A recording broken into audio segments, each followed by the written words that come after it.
freeintromusic.com layout track.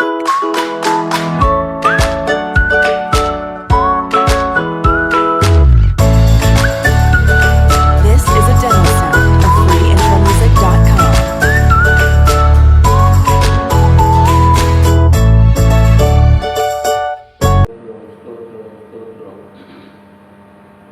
கிறிஸ்துவுக்குள் பிரியமானவர்களே, இந்த அருமையான 7வது மாதத்தில் 1வது ஓய்வு நாளை காண கர்த்தர் நமக்கு கிருபை கொடுத்ததற்காக ஆண்டவர் உள்ளத்தின் ஆழத்திலே இருந்து நன்றி செலுத்துவோம். வந்திருக்கிறவர்கள் ஒவ்வொருவரையும் ஆண்டவராகிய இயேசுவின் நாமத்தினாலே அன்போடு வரவேற்கிறேன். நாம் பயத்தோடும் பக்தியோடும் தெய்வ சமூகத்தில் அமர்ந்திருப்போம். ஆலயத்தில் எப்படி நாம் அமர்ந்து ஆண்டவருடைய வார்த்தையை கேட்கிறோம், ஆண்டவரை ஆராதிக்கிறோம், அதே போன்று நாம் இருக்கிற இடத்திலேயும் ஆண்டவருடைய நாமத்தை பயத்தோடும் பக்தியோடும் நாம் கொண்டாடுவோம். கர்த்தர் நிச்சயமாக இந்த ஆராதனையை நமக்கு ஆசீர்வதித்து தருவார். நாம் கண்களை மூடி ஒரு நிமிஷம் பரலோகத்தின் தேவனை நோக்கி பார்ப்போம். தூய ஆவியே, அன்பே ஆவியே, துணையாளரே, தேற்றும் தெய்வமே, ஊற்றத் தண்ணீரே, உள்ளம் ஏங்குதையா, வர வேண்டும் வல்லவரே, நல்லவரே, வர வேண்டும் நல்லவரே, வல்லவரே. தூய ஆவியே, அன்பே ஆவியே, துணையாளரே, தேற்றும் தெய்வமே, ஊற்றத் தண்ணீரே, உள்ளம் ஏங்குதையா, வர வேண்டும் வல்லவரே, நல்லவரே, வர வேண்டும் வல்லவரே, நல்லவரே. துதிகளின் மத்தியில் வாசம் செய்த எங்கள் அருமையான பரலோகத்தின் பிதாவே, இந்த அருமையான 7வது மாதத்தின் 1வது ஓய்வு நாளை காண கிருபை கொடுத்ததற்காக உங்களுக்கு நாங்கள் நன்றி செலுத்துகிறோம். தேவாதி தேவனே, இந்த அருமையான ஆராதனை நீரே எங்களுக்கு ஆசீர்வதித்து தந்தருளும்படி உமது கரத்திலே தாழ்த்தி தருகிறோம். பரிசுத்த ஆவியானவர் எங்களை ஆட்கொள்ளும்படி எங்களை தாழ்த்துகிறோம். ஆண்டவருடைய கிருபை எங்களோடு கூட இருக்கும்படி கெஞ்சுகிறோம். இயேசுவே, இந்த ஆராதனையை பங்கு வருகிற ஒவ்வொரு தெய்வ பிள்ளைகளையும் நீர் இன்றைக்கு அபரிதமாய் ஆசீர்வதித்து ஒரு பெரிய அற்புதத்தை அதிசயத்தை அவர்களுடைய வாழ்க்கையிலே அவர்கள் காணத்தக்கதாக, கர்த்தர் கொடுக்கிற வார்த்தைகளை கேட்டு அவர்களுடைய நடக்கத்தக்கதாக உதவி செய்ய கருத்திலே தாழ்த்தி தருகிறோம். எல்லா துதி கனம் எல்லாம் உமக்கே செலுத்துகிறோம். இயேசு கிறிஸ்துவின் விலையேறப்பட்ட நாமத்தில் தாழ்மையோடு கெஞ்சி கேட்கிறோம் நல்ல பிதாவே. ஆமென், ஆமென், ஆமென்.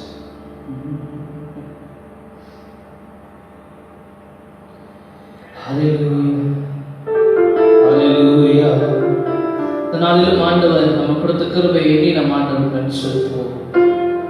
வேதம் சொல்லுகிறது, கர்த்தரை தன் தெய்வமாய் கொண்ட ஜாதி, கர்த்தர் தமக்கு சுதந்திரமாய் தெரிந்து கொண்ட ஜனமும் பாக்கியம் உள்ளது. நீங்கள் நானும் பாக்கியசாலிகளாக இருக்கிறோம். ஆண்டவரை பார்த்து நாம் அவரை துதிப்போம். ஆண்டவரே, நீர் எங்களுக்கு பாராட்டின எல்லா நன்மைகளுக்காக, பிறந்த நாள் முதல் இந்த நாள் வரைக்கும் செய்த நன்மைகள் எல்லாவற்றுக்காக நாங்கள் துதிக்கிறோம் சுவாமி என்று சொல்லி ஆண்டவருக்கு மகிமை செலுத்த போகிறோம்.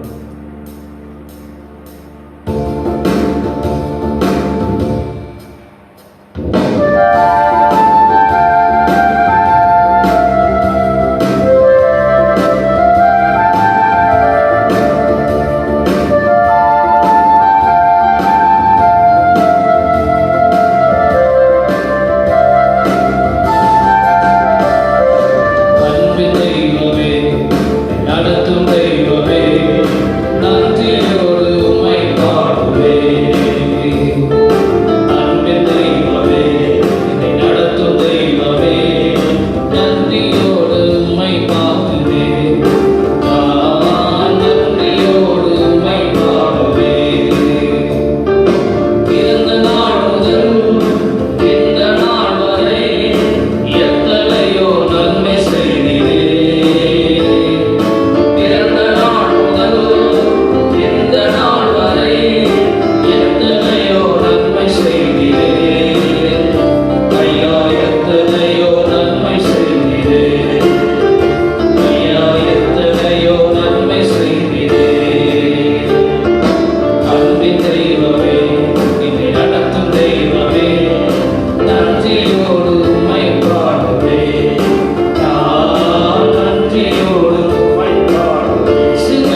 என்னையும் கொடுத்து விட்டேன். இந்த மாதம் முழுவதும் நீர் என்னை நடத்தும்படிக்காக பரமபிதாவே, எங்கள் கையில் உம்மை தருகிறோம் ஆண்டவரே. என்னையும் கொடுத்து விட்டேனே. உம் சித்தம் போல என்னை நடத்துவே. உம் சித்தம் போல என்னை நடத்துவே. அன்பின் தெய்வமே, என்னை நடத்தும் தெய்வமே, நன்றியோடு உம்மை பாடுவே. நான் நன்றியோடு உம்மை பாடுவே. அன்பின் தெய்வமே, இயேசுவே, நடத்தும் தெய்வமே, நன்றியோடு உம்மை பாடுவே. நான் நன்றியோடு உம்மை பாடுவே. ஹalleluya. கைகளை உயர்த்தி ஆண்டவரை பார்த்து சொல்ல போகிறோம். சிறுமையானவனை தூக்கி விடுகிறவரே, அளவில்லாமல் ஆசீர்வதிப்பவரே. வேதம் சொல்கிறது, அவர் சிறியவனை பொழுதிலிருந்து தூக்குகிறார், எளியவனை குப்பை மேட்டிலிருந்து உயர்த்துகிறார், பிரபுக்களோடும் ராஜாக்களோடும் அமர் செய்கிறார். இந்த உலகம் உங்களை உயர்த்துவதற்கு தயாராக இல்லாமல் இருக்கலாம். வேதம் சொல்கிறது, சிறுமையான உங்களை தூக்கி நிறுத்த என் ஆண்டவர் வல்லமையுள்ள தேவனாக இருக்கிறார். கைகளை உயர்த்தி ஆண்டவரை பார்த்து, சிறுமையானவனை தூக்கி எடுத்தீரே, அளவில்லாமல் ஆசீர்வதித்தீரே. கைகளை சொல்லுவோம் வீட்டில், சிறுமையானவனை தூக்கி எடுத்தீரே, அளவில்லாமல் ஆசீர்வதித்தீரே. இது அதிசயம், அதிசயம் தானே. இது அதிசயம், அதிசயம் தானே. அன்பின் தெய்வமே, அன்பின் தெய்வமே, என்னை நடத்தும் தெய்வமே, நன்றியோடு உம்மை பாடுவேன். நான் நன்றியோடு உம்மை பாடுவே.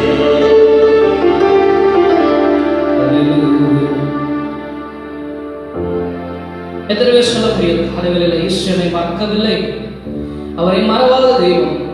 ஹalleluya. நீ மறவாத ஈஸ்வரனாதா, உங்க தயவால நடத்துங்க ஆண்டவரே. உங்க தயவு மாத்திரம் இருந்துச்சுன்னு சொன்னா நான் நிச்சயமாக உயர்த்தப்படுவேன், ஆசீர்வதிக்கப்படுவேன், அநேகருக்கு பிரயோஜனமாக இருப்பேன். தேவனுடைய தயவு மாத்திரமில்லை என்று சொன்னான். தயவால நடத்தும், நீ மறவாத ஈஸ்வரனாதா, உங்க தயவால நடத்துங்க என்று சொல்லி நம்ம ஆண்டவரை பார்த்து சொல்ல போகிறோம்.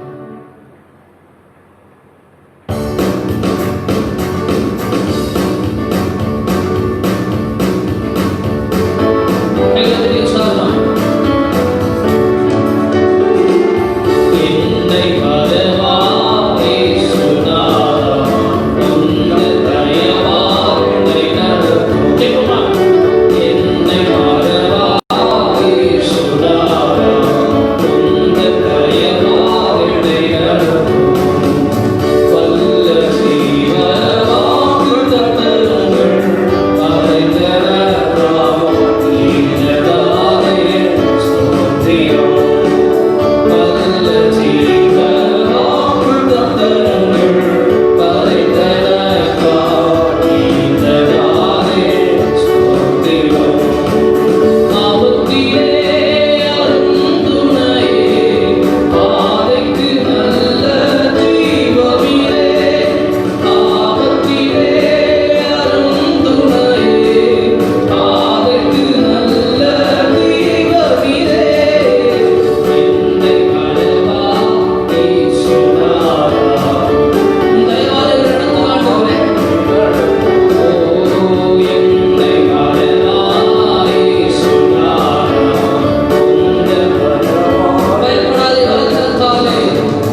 Hallelujah.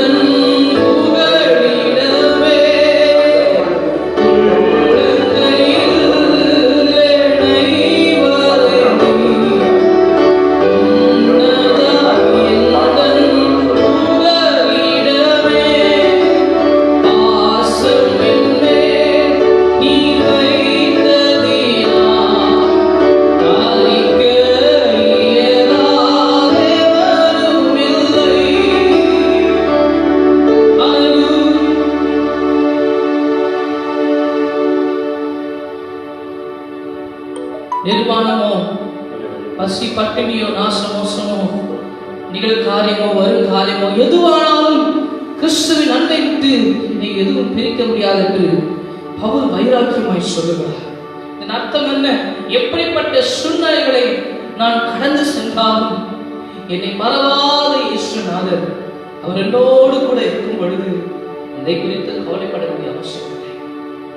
கொரோனா வந்தாலும் சரி, இல்லை அதுக்கப்புறம் எந்த வைரஸ் வந்தாலும் சரி, இதை வைத்து அநேகர் என்ன பயமுறுத்தினாலும் சரி, நம்மை அநேகர் மறந்து போகலாம். அந்த நாட்களில் மறந்துட்டாங்க. ஆனால் நம்மை மறவாத தெய்வம் ஆண்டவராக இயேசு கிறிஸ்து. ஆண்டவராக இயேசு கிறிஸ்து. ஒரு எதிர்காலம் இல்லாத போல் தோன்றுகிறதா? ஆண்டவர் இயேசு உங்களுக்கு புதிய பாதைகள் இந்த நாட்களில் வைக்கிறார். புதிய பாதை. இப்படி இருக்கவர்கள் கிறிஸ்துவுக்குள் இருந்தால் புது சிருஷ்டியா இருக்கிறார். அவன் புது சிருஷ்டியா இருப்பது மாத்திரமல்ல, அவன் வாழ்க்கையில் இருக்கும் எல்லாமே புதிதாய் மாறிவிடும். ஆண்டவர் சொல்லுகிறார், இதோ நான் சகலவற்றையும் புதிதாக்குகிறேன். Behold, I am creating new things. சகலவற்றையும் புதிதாக்குகிறேன் என்று சொல்லுகிறார். Hallelujah. ஒரு எதிர்காலம் இல்லாத போல உங்களுக்கு தோன்றுகிறதா? கவலைப்படாது. ஆண்டவர் அற்புதம் செய்ய போகிறார். அவர் இஸ்ரவேலின் துதிகளில் வாசம் பண்ணும் தேவன். அவர் பரிசுத்தம் உள்ளவர்.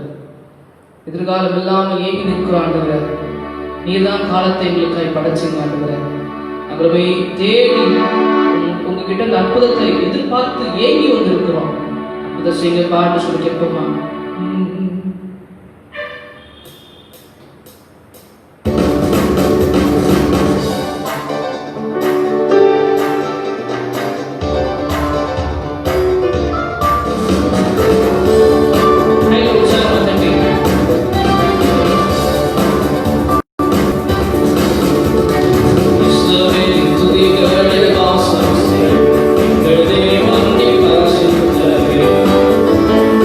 Israel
உங்க பேர் சொன்னாங்க. உடைய நாமத்தில் இருக்கிற வல்லமை ஆண்டவருடைய நாமத்தை இயேசுவே எங்களுக்கு ஜெயம் தருகிறவரே உங்களுக்கு ஸ்தோத்திரம் சொல்லுவோம். எல்லாரும் நம்முடைய கர்த்தராகிய இயேசு கிறிஸ்துவினாலே நமக்கு ஜெயம் கொடுக்கிற தேவனுக்கு ஸ்தோத்திரம். விடுதலை இருந்தாலும் பார்த்து சொல்லுவோம். எல்லாரும் கையில் உயர்த்தி ஆண்டவர் பார்த்து சொல்லுவோம். நம்முடைய கர்த்தராகிய இயேசு கிறிஸ்துவினாலே நமக்கு ஜெயம் கொடுக்கிற தேவனுக்கு ஸ்தோத்திரம் உண்டாவதாக. இந்த நாமத்தினாலே எங்களுக்கு ஜெயம் உண்டு. இந்த நாமத்திலே எங்களுக்கு சுகம் உண்டு.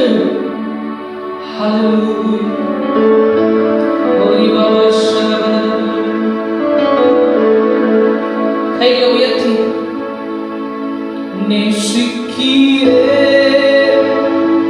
உம்மைத்தானே என் தெய்வமே என் இயேசுவே நேசிக்கிறே உம்மைத்தானே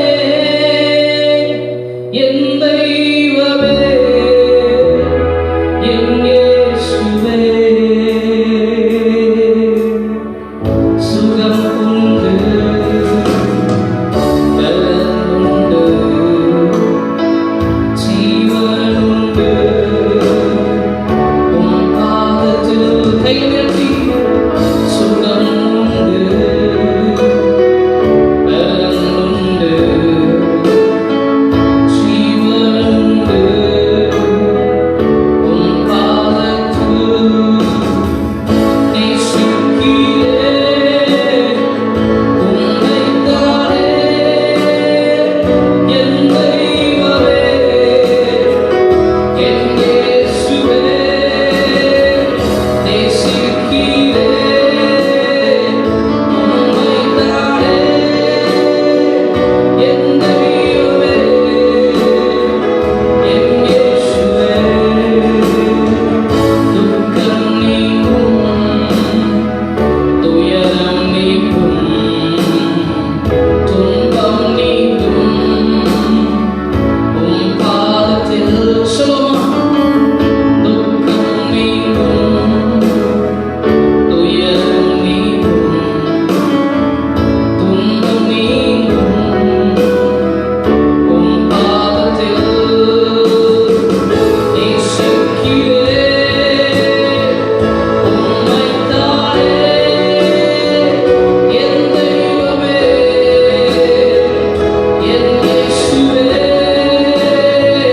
நேசிக்கிறே உம்மைத்தானே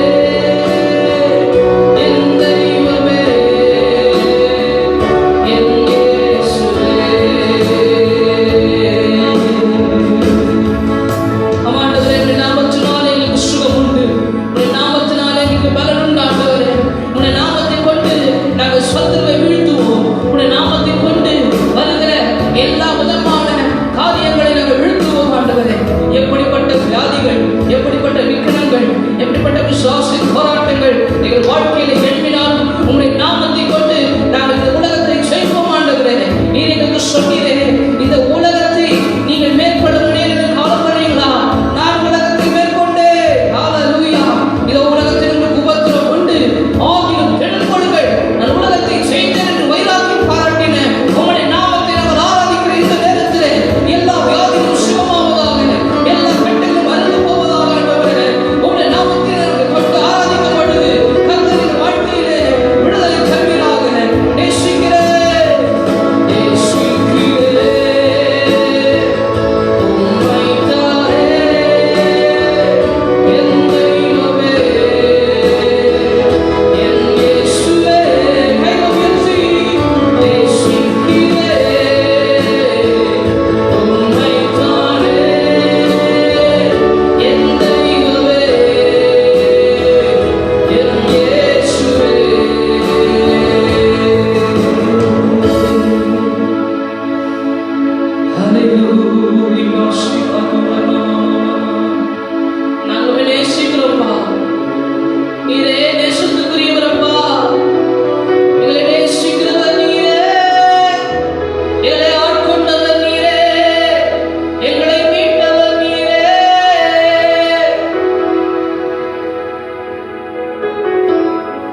ஆண்டவரே, உலகம் எங்களை வெறுத்து எங்களை ஒரு வழியாக்கி எங்கள் இருதயங்களை நொறுக்கும் பொழுது நாங்கள் தைரியமாய் சொல்ல முடியும், எனக்கு ஒரு நேசம்,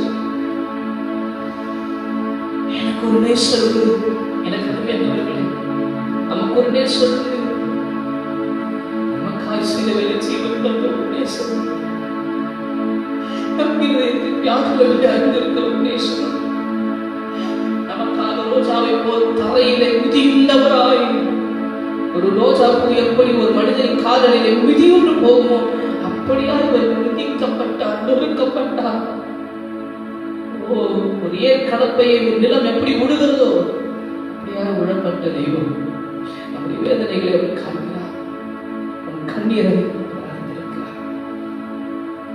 அப்படிப்பட்ட தெய்வத்தை ஆராதிப்பது எவ்வளவு பெரிய சாதனை. கைகளை உயர்த்தி எங்களை அறிந்திருக்கிறவரே நாங்கள் ஆராதிக்கிறோம், எங்களை நினைவு கூறுபவரே ஆராதிக்கிறோம், உங்கள் நன்றி செலுத்துகிறோம். அப்பா, தொடர்ந்து இருக்கிற வேலையை பொறுப்படுத்துகிறோம். இயேசு நாமத்தில் ஆமென்.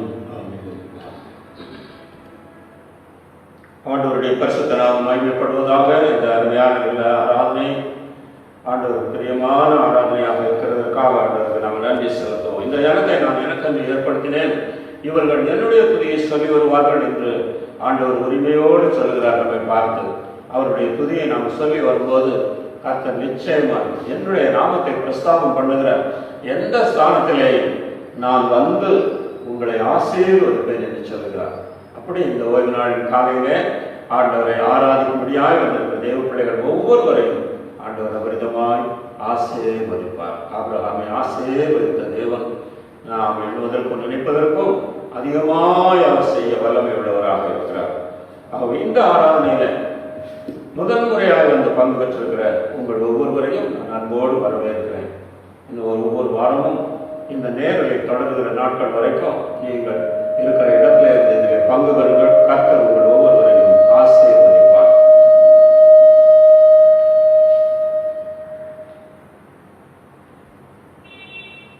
உங்களுடைய வருகையை நீங்கள் தயவு செய்து பதிவு செய்து கொள்ளுங்கள். எத்தனை பேர் இருக்கிறீர்களோ அத்தனை பேரும் உங்கள் வீட்டில் இதில் பங்கு பெறுகிற ஆராதனையில் பங்கு பெறுகிற அத்தனை பேரும் நீங்கள் உங்கள் பெயர்களை பதிவு செய்து கொண்டால் நாங்கள் உங்களுக்காக ஜெபிக்க ஏதுகரமாக இருக்கும். ஆண்டவர் நம்மை பார்த்து கொண்டிருக்கிறார். யார் நம்மை பார்க்கிறது என்று சொல்லி நினைத்துக் கொண்டிருக்கலாம். நாம் பயத்தோடு பக்தியோடும் அவரை ஆராதிப்பதை அவர் பார்த்து கொண்டிருக்கிறார். எஸ்ரா 5வது புஸ்தகத்தில் கோரேஸ் ராஜா அங்கே சிறுபாபையிலே ஆலயத்தை கட்டுவதற்காக அனுப்புகிறார். அவர்கள் ஒரு முதலாவது கூட்டம் ஆலயத்தை கட்டுவதற்காக எருசலேமுக்கு வருகிறார்கள். அப்பொழுது எதிரிகள் வந்து அதை தடை செய்கிறார்கள். அப்பொழுது ஆண்டவர் சொல்கிறார், அவர்கள் வந்து உங்களை தடை செய்தாலும் நான் உங்களை பார்த்து கொண்டிருக்கிறேன், நான் உங்களை பார்த்து கொண்டிருக்கிறேன். எத்தனை தடைகள் இருந்தாலும் சரி, ஆண்டவர் நம்மை பார்த்து கொண்டிருக்கிறார். நாம் அவருடைய பணிகளை செய்யும்போது, அவருக்கு பிரியமாய் நாம் நடக்கும்போது. ஆகவே நாம் எங்கோ இருக்கிறோம், இந்த பாஸ்டருக்கு ஒன்றுமே தெரியாது, பாஸ்டருக்கு தெரிய வேண்டிய அவசியமும் இல்லை. நீங்கள் அவரை பார்க்க வந்திருக்கிறீர்கள், அவர் உங்களை பார்க்க விரும்புகிறார். ஆகவே எல்லாரும் பயத்தோடும் பக்தியோடும் செல்ஃபோன்கள் அங்கே இருந்தால் அதையெல்லாம் கொஞ்சம் அப்புறப்படுத்திவிட்டு வேத புஸ்தகத்தோடு கூட நீங்கள் இந்த ஆராதனை முடிகிற வரைக்கும் தேவ சமூகத்தில் அமர்ந்திருந்தால் இன்றைக்கு சொல்லப்படுகிற ஆசீர்வாதங்கள் நிச்சயமாக உங்களுக்கு வந்து பலிக்கும் என்பதை நான் பார்க்கிறேன். ஆகவே கர்த்தர் உங்கள் ஒவ்வொருவரையும் ஆசீர்வதிப்பார். உங்கள் பயத்தையும் உங்கள் நடுக்கத்தையும் பார்த்து உங்கள் குடும்பத்தில் உள்ள மற்றவர்கள், உங்கள் குடும்பத்தில் உள்ளவர்கள், அவர்களுக்கு சாட்சியாக நீங்கள் இருக்கிறீர்கள், அவர்களும் உங்களை பின்பற்றி வருவார்கள். கர்த்தர் உங்களை இந்த ஆராதனையை ஆசீர்வதிப்பார். இந்த வார்த்தை பிறந்த நாள் திருமண நாளை கொண்டாடுகிற நீங்கள் எந்த இடத்துல இருந்தாலும் உங்களுடைய கரங்களை உயர்த்திக் கொள்ளுங்கள். முழங்கால் படியிடக்கூடியவர்கள் முழங்கால் படியிட்டுக் கொள்ளுங்கள். ஆகவே நாம் அவர்களுக்காக நாம் செபிப்போம். நாம் அவர்களுடைய பெயர்களை சொல்லும்போது உங்களுடைய கரங்களை தட்டி நம்முடைய பிறந்த நாள் வாழ்த்துக்களை அவர்களுக்கு தெரிவிப்போம். நாளைய தினத்தில் சகோதரர் தீபக் அவர்களுடைய மகள் கனிஷ்காவுக்காக அவளுடைய பிறந்த நாளை கொண்டாடுகிறார். மறைமலை நகரில் இருக்கிறாங்க. தீபக்குடைய மகள் கனிஷ்கா நாளைய தினத்தில் அப்படியே நாளைய தினத்தில் நாகர்கோயிலில் இருக்கிற ஜெரினுக்காக நாம் ஜெயிப்போம். நாளைய தினத்தில் பிறந்த நாளை கொண்டாடுகிறார். அப்படியே 9ஆம் தேதி பானுப்பிரியாவுக்காக, இத்திரப்பாக்கத்தில் இருக்கிற பானுப்பிரியாவுக்காக நாம் செல்வோம். அப்படியே 11ஆம் தேதி நம்முடைய சபையில் இருக்கிற அருமையான சாந்தியம்மா அவர்களுடைய மகன் மணிகண்டனுக்காக நாம் செல்வோம். 4 பேருடைய பிறந்த நாளுக்காக நாம் ஆண்டவருக்கு நன்றி செலுத்துவோம். இந்த இக்கட்டான நெருக்கமான காலங்களிலும் கர்த்தர் இவர்களுக்கு இந்த பிறந்த நாளை காண பெருமை கொடுத்திருக்கிறார். இன்னும் யாரெல்லாம் நீங்கள் இதில் பங்கு பெறுகிறவர்கள் ஆங்காங்கே இருந்து உங்களுடைய பிறந்த நாளை நினைவு கூறுகிறீர்களோ இந்த வாரத்தில் நீங்களும் முழங்கால் படித்துக் கொள்ளுங்கள். கர்த்தர் உங்களையும் ஆசீர்வதிப்பார். பரலோக பிதாவே, இந்த அருமையான நல்ல ஓய்வு நாளில் நாங்கள் இந்த பெயர்களை எல்லாம் உடைய சமூகத்திலே சொல்லி அவர்களுக்காக செபிக்க அந்த கிருபைக்காக ஸ்தோத்திரம். இங்கே சொல்லப்படாத பெயர்கள் யாராவது இருப்பார்கள் என்று சொன்னால் அவர்கள் ஒவ்வொரு முறையும் ஆசீர்வதிங்க.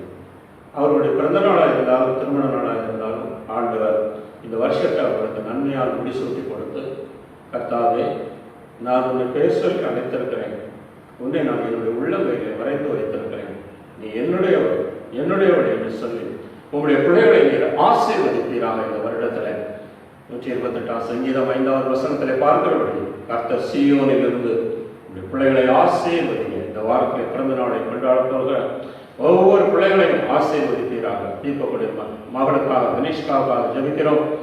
தேவாதி தேவனே, அந்த மகன் உண்மை அதிகமாக நேசிக்கிற மகன், நாளை ஆரம்பத்திலே இருந்து உண்மை விடாமல் எவ்வளவு தூரம் எங்கே போனாலும் ஆலயத்திலே ஆராதனைக்கு வந்து குடும்பமான வரைக்கும் குடும்பத்தோடு வந்து கலந்து இந்த ஆராதனையில் பங்கு பெறுகிற அந்த மகனை நீங்கள் ஆசீர்வதிங்க. அந்த மகள் நல்ல கல்வி ஞானத்தை கொடுத்து ஒரு நாட்களில் உண்மையான அறிவையும் கொடுத்து ரட்சிப்பின் அனுபவத்திற்குள்ளே வந்து எல்லா ஆசீர்வாதங்களுக்கும் மேலான ஆசீர்வாதம் உண்மை அறிவதே நித்திய ஜீவன் என்று சொல்லப்பட்டிருக்கிறபடி அந்த பிள்ளை வளர்ந்து உடைய நாமத்தை மையப்படுத்த பெற்றோருக்கு ஆசீர்வாதமாயிருக்க, குடும்பத்திற்கு ஆசீர்வாதமாயிருக்க, சபைக்கு ஆசீர்வாதமாயிருக்க, சமுதாயத்திற்கு ஆசீர்வாதமாயிருக்க, இயேசுவின் நாமத்தினாலே இந்த பிறந்த நாளை கொண்டாட போகிற கனிஷ்காவுக்காக நாங்கள் உமக்கு நன்றி செலுத்துகிறோம். அந்த பிள்ளையை இயேசுவின் நாமத்தினாலே ஆசீர்வதிக்கிறோம். அப்படியே நாகர்கோவிலில் இருக்கிற அருமையான ஜெரினுக்காக நாங்கள் உமக்கு நன்றி செலுத்துகிறோம். சின்ன வயதிலே இருந்து ஆண்டவரே உம்மை நோக்கி ஜெபிக்க வாஞ்சி கொடுத்து அவனை உமக்காக பிரித்தெடுத்து வழிநடத்தி வருவதற்காக நன்றி செலுத்துகிறோம். அந்த பெற்றோருக்காக உமக்காக அந்த பிள்ளையை வளர்க்க அவர்களுக்கு கொடுத்த கிருபைகளுக்காக நன்றி செலுத்துகிறோம். தேவாதி தேவனே, இந்த வருஷத்தை அவனுக்கு நன்மையால் முடிசூட்டி கொடுங்க. அவனுடைய பாதைகள் எல்லாம் நெய்யாய் பொழியட்டும். எங்கள் ஆண்டவராகிய இயேசு எப்படி ஞானத்தில் வளர்த்தியும் தேவ கிருபையிலும் அதிகமாய் அவர் விருத்தி அடைந்தார்கள், அப்படி போல அவன் விருத்தி அடைவானாக. கர்த்தாவே, நல்ல ஒரு பராக்கிரமசாலியா உமக்காக ஒரு பெரிய காரியத்தை செய்யும்படியாக தேவனுடைய வல்லமையான ஆவியானவர் இந்த இருந்து அவன் மேலே இறங்கி கிரியை செய்வீராக. இந்த சின்ன வயதிலே இருந்து சாமுவேல் பிள்ளையாண்டான் எப்படி வளர்ந்தானோ கர்த்தருக்கும் மனுஷருக்கும் பிரியமாய் நடந்து கொண்டதை போன்று அவன் உமக்கும் மனுஷருக்கும் பிரியமாய் நடக்க ஆண்டவர் உதவி செய்வீராக. கர்த்தர் அவனை எல்லாருக்கும் ஆசீர்வாதமாக எடுத்து உபயோகப்படுத்தும்படியும் அது கர்த்தரை தாழ்த்தி தருகிறோம். ஆண்டவரே, அவனுடைய பாட்டி, தாத்தா, உடன் பிறந்த சகோதரி, பெற்றோர், உறவினர்கள் எல்லாருக்கும் இந்த பிள்ளை ஒரு ஆசீர்வாதமான பிள்ளையாய் விளங்குவதாக. ஏற்ற காலத்திலே திரும்ப வந்து பள்ளியிலே சேர ஆண்டவர் கிருபை செய்யுங்க. கர்த்தாவே, நல்ல சுகத்தோடு பலத்தோடு உங்களுடைய பிள்ளைகளை பாதுகாத்துக் கொள்ளுங்க. அப்படியே ஆண்டவரே, 9ஆம் தேதி பிறந்த நாளை கொண்டாட இருக்கிற பானுப்பிரியாவுக்காக நன்றி செலுத்துகிறோம். எப்படியாவது அந்த ஆண்டவரை நான் உறுதியாய் பற்றிக் கொள்ள வேண்டும் என்று சொல்லி வாஞ்சியோடு உண்மை பற்றிக் கொள்ளுகிறேன். அந்த மகளை ஆண்டவரை நீ ஆசீர்வதிங்க. உண்மை உறுதியாய் பற்றிக் கொண்டவர்கள் உண்மையே நம்பி இருக்கிறதுனாலே நீர் அவர்களை பூரண சமாதானத்தோடு காத்துக்கொள்வேன் என்று சொல்லி இருக்கிறதுனாலே அந்த மகளை பூரண சமாதானத்தோடு காத்துக்கொள்ளுங்க. கடந்த ஆண்டுகளிலே எத்தனையோ தேவைகள் மத்தியிலே உம்மிடத்திலே மன்றாடி இருப்பாள். நீ கர்த்தரிடத்திலே மன மகிழ்ச்சியாயிரு, அவர் உன் இருதயத்தின் வேண்டுதல்களை உனக்கு அருள் செய்வார் என்று சொன்னபடி இந்த புதிய ஆண்டிலே அவருடைய இருதயத்தின் வாஞ்சைகள் விருப்பங்களை நீர் ஆசீர்வதித்துக் கொள்ளுங்க.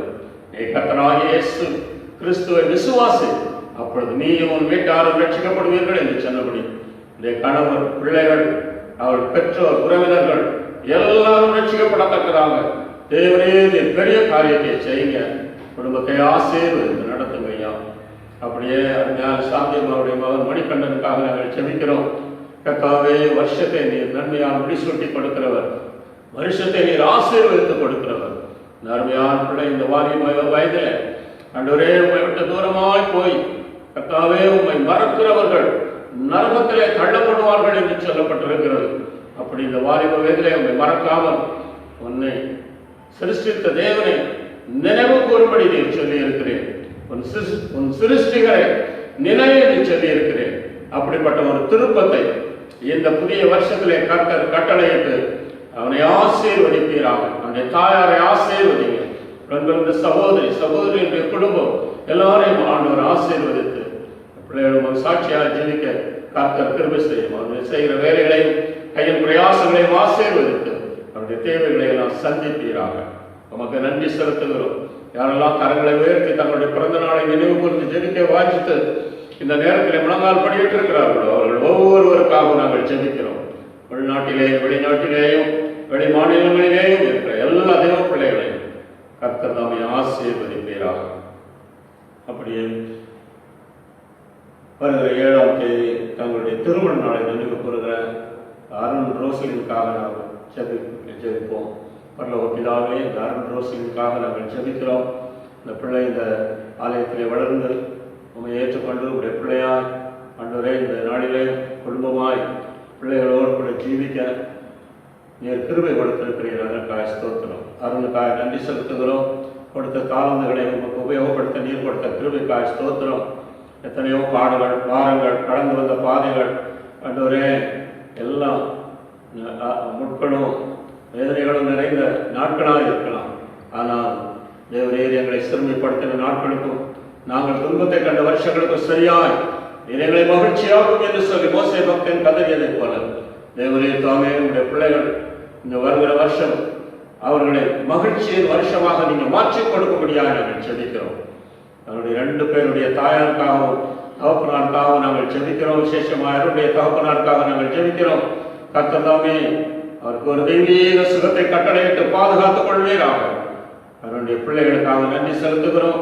கர்த்தருடைய பாதுகாப்பு பராமரிப்பு பிள்ளைகளோடு கூட இருப்பதாக. அங்கு மிகவும் பரவி வருகிற வியாதிகள் நோய்கள் ஒன்றும் பிள்ளைகளை தாக்காதபடி பாதுகாத்துக் கொள்ளுங்க. பிள்ளைகளுக்கு வேண்டி நல்ல கல்வியானத்துக் கொள்ளுங்க.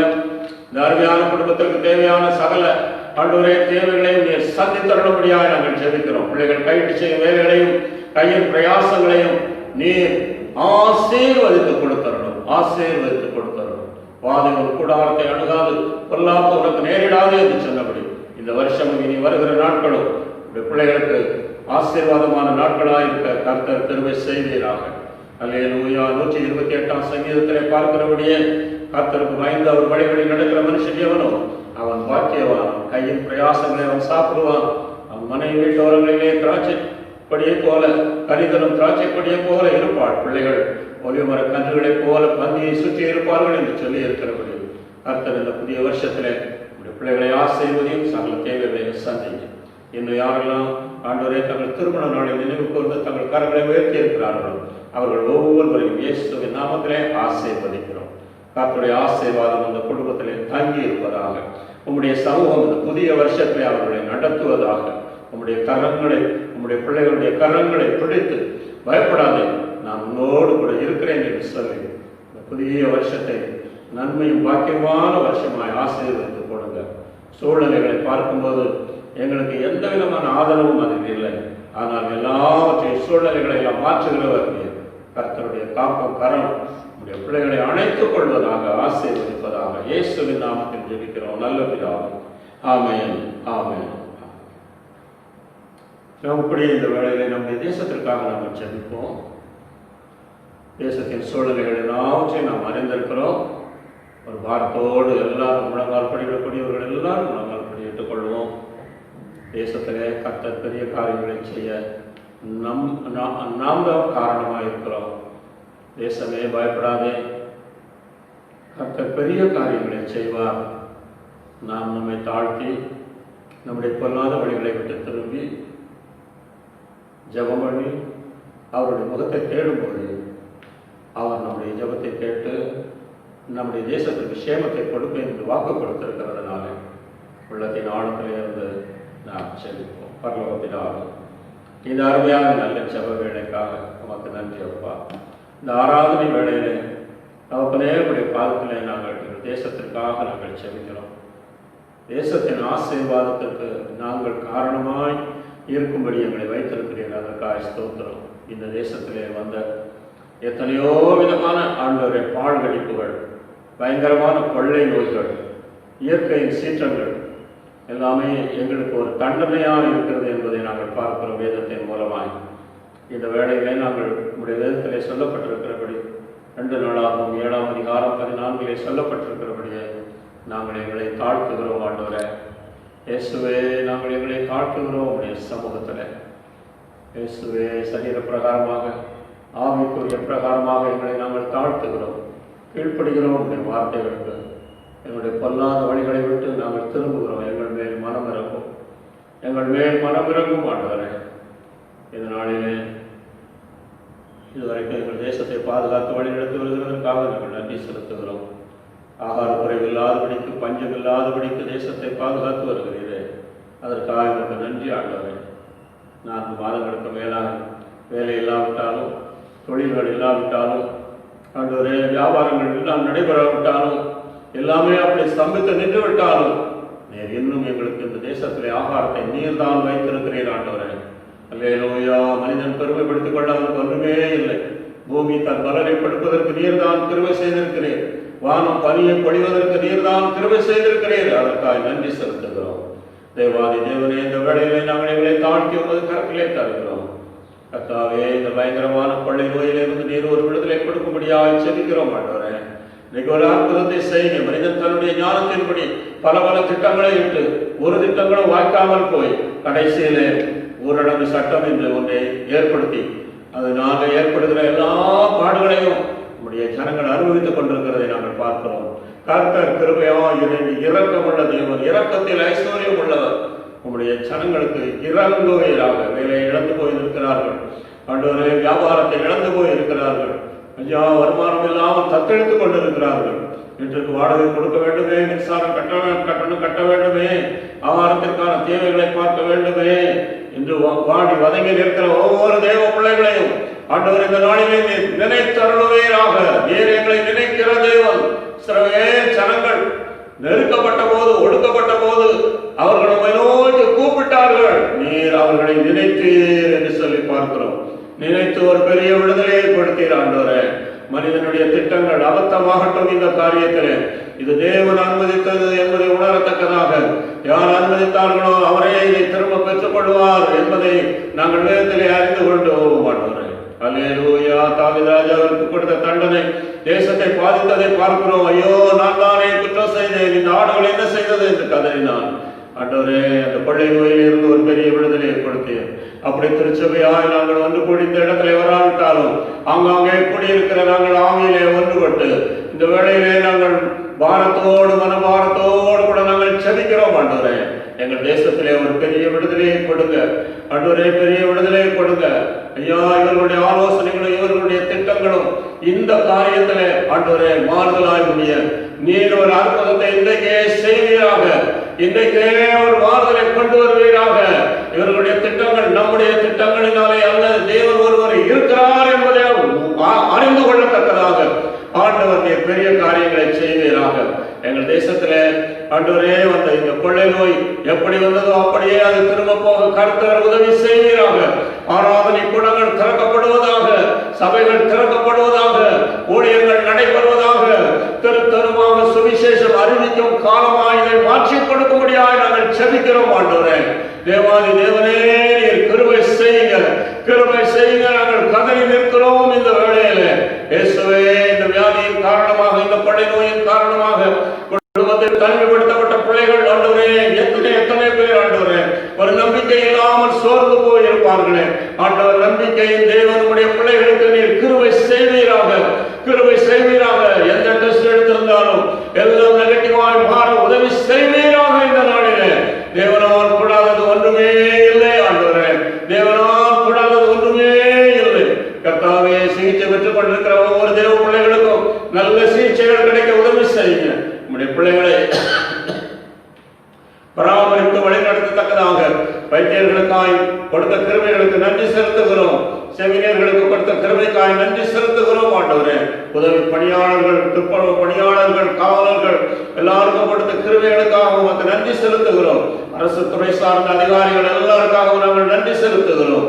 தேவாதி தேவனே, ஜனங்களுக்கு நல்ல பணிவிடை செய்ய கர்த்தர் அவர்களுக்கு வேண்டிய கிருபையை கொடுத்து நீங்க பாதுகாத்துக் கொள்வோம். எங்கள் தேசத்திலே மாத்திரமல்ல, உலகத்தின் பல பகுதிகளிலும் ஆண்டவரே நிரம்பி வழிந்து கொண்டிருக்கிற இந்த கொள்ளை நோயின் தாக்கம் எல்லாம் மறைந்து போவதாக இயேசுவின் நாமத்திலே கட்டளையிடுகிறோம். இந்த கொள்ளை நோயின் ஆண்டவரே அஸ்திபாரங்கள் முதலாய் அசைக்கப்படுவதாக இந்த வேளையில தேவரே கிருபை செய்யும் அப்பா.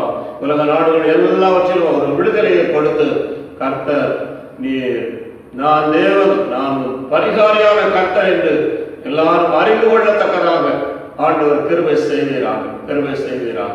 இந்த தேசத்தை பாதுகாத்துக் கொள்ளுங்க ஆண்டவரே. எதிரிகள் தேசத்திற்கு முற்றுகையிட்டு அந்த நாட்களிலே எப்படி நடந்ததோ அப்படி போல இந்த நாட்களிலும் முற்றுகையிட முயற்சி செய்து கொண்டிருக்கிறார்கள். கர்த்தர் நகரத்தை காவாராகி அதை காக்கிறவர்களின் பிரயாசம் விருதா என்று சொல்லி பார்க்கிறோம். கர்த்தர் தாமே இந்த நகரத்தை பாதுகாத்துக் கொள்ளுங்க, இந்த தேசத்தை பாதுகாத்துக் கொள்ளுங்க ஆண்டவரே. இந்த வீரர்களுக்காக நன்றி, இந்த தளவாடங்களுக்காக நன்றி. இதில் ஒன்றும் உபயோகப்படுத்தப்படாதபடிக்கு சமாதான வார்த்தைகளின் மூலமாய் தேசத்திற்கு சமாதானத்தை கட்டளையிடுங்கப்பா. தேசத்திலே சமாதானம் இருந்தால் தேசத்தில் உள்ள குடிமக்களுக்கு சமாதானம் இருக்கும் என்று எரேமியா தீர்க்கதரிசி சொல்லுகிறதை நாங்கள் பார்க்கிறோம். அப்படி தேசத்தின் சமாதானத்திற்காக நாங்கள் செபிக்கிறோம். ஆண்டவரே, வெட்டுக்கிளிகளை நீர் அனுமதிக்காதிருங்கப்பா. தேசத்தை பஞ்சிய நிலைக்குள்ளே கொண்டு போய் விடாதபடிக்கு வெட்டுக்கிளிகள் எல்லாம் இந்த தேசத்தை விட்டு மறைந்து போக முடியாது நாங்கள் ஜெபிக்கிறோம். இயற்கையின் சீற்றங்கள் எல்லாம் இந்த தேசத்திற்கு விரோதமாய் வந்து தேசத்தை அழித்து விடாதபடிக்கு நாட்களில் ஆண்டவரே இந்த மழையினாலே எந்த சேதங்களும் வராதபடிக்கு தேசத்தை பாதுகாத்துக் கொள்ளுங்க. ஒவ்வொரு மாநிலங்களையும் பாதுகாத்துக் கொள்ளும். கர்த்தருடைய காப்பு கரத்திலே ஒப்பு கொடுக்கணும். இந்த மழையினாலே ஆண்டவரே உலகத்தில் உள்ள எந்த நாடுகளும் சேதமடையாதபடிக்கு கர்த்தர் தாமே கிருபை செய்வீராக. நம்முடைய அன்பு கரத்திலே தாழ்த்தி ஒப்பு கொடுக்கிறோம். தொடர்ந்து வழிநடத்துங்க, ஆசீர்வதிங்க. எல்லா துதிக்கான மகிமையும் உமக்கே செலுத்துகிறோம். இயேசு கிறிஸ்துவின் விலையேறப்பட்ட நாமத்தில் தாழ்மையோடு கெஞ்சி கேட்கிறோம் நல்ல பிதாவே. ஆமென், ஆமென், ஆமென். கர்த்தர் நம்முடைய ஜெபத்தை கேட்டதற்காக நம்முடைய கரங்களை தட்டி ஆண்டவருடைய நாமத்தை நாம் மகிமைப்படுத்துவோம். நம்முடைய ஜெபத்தை கேட்டிருக்கிறார். தேசத்திற்கு நிச்சயமாய் சேமத்தை கொடுப்பார். இப்பொழுது நாம்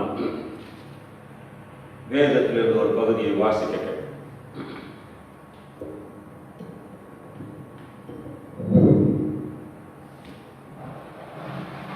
வாசிக்கும்படியாக குறிக்கப்பட்ட வேத பாடம் ஏசாயா 49ஆம் அதிகாரம் 1 முதல் 16ஆம் வசனம் முடிய.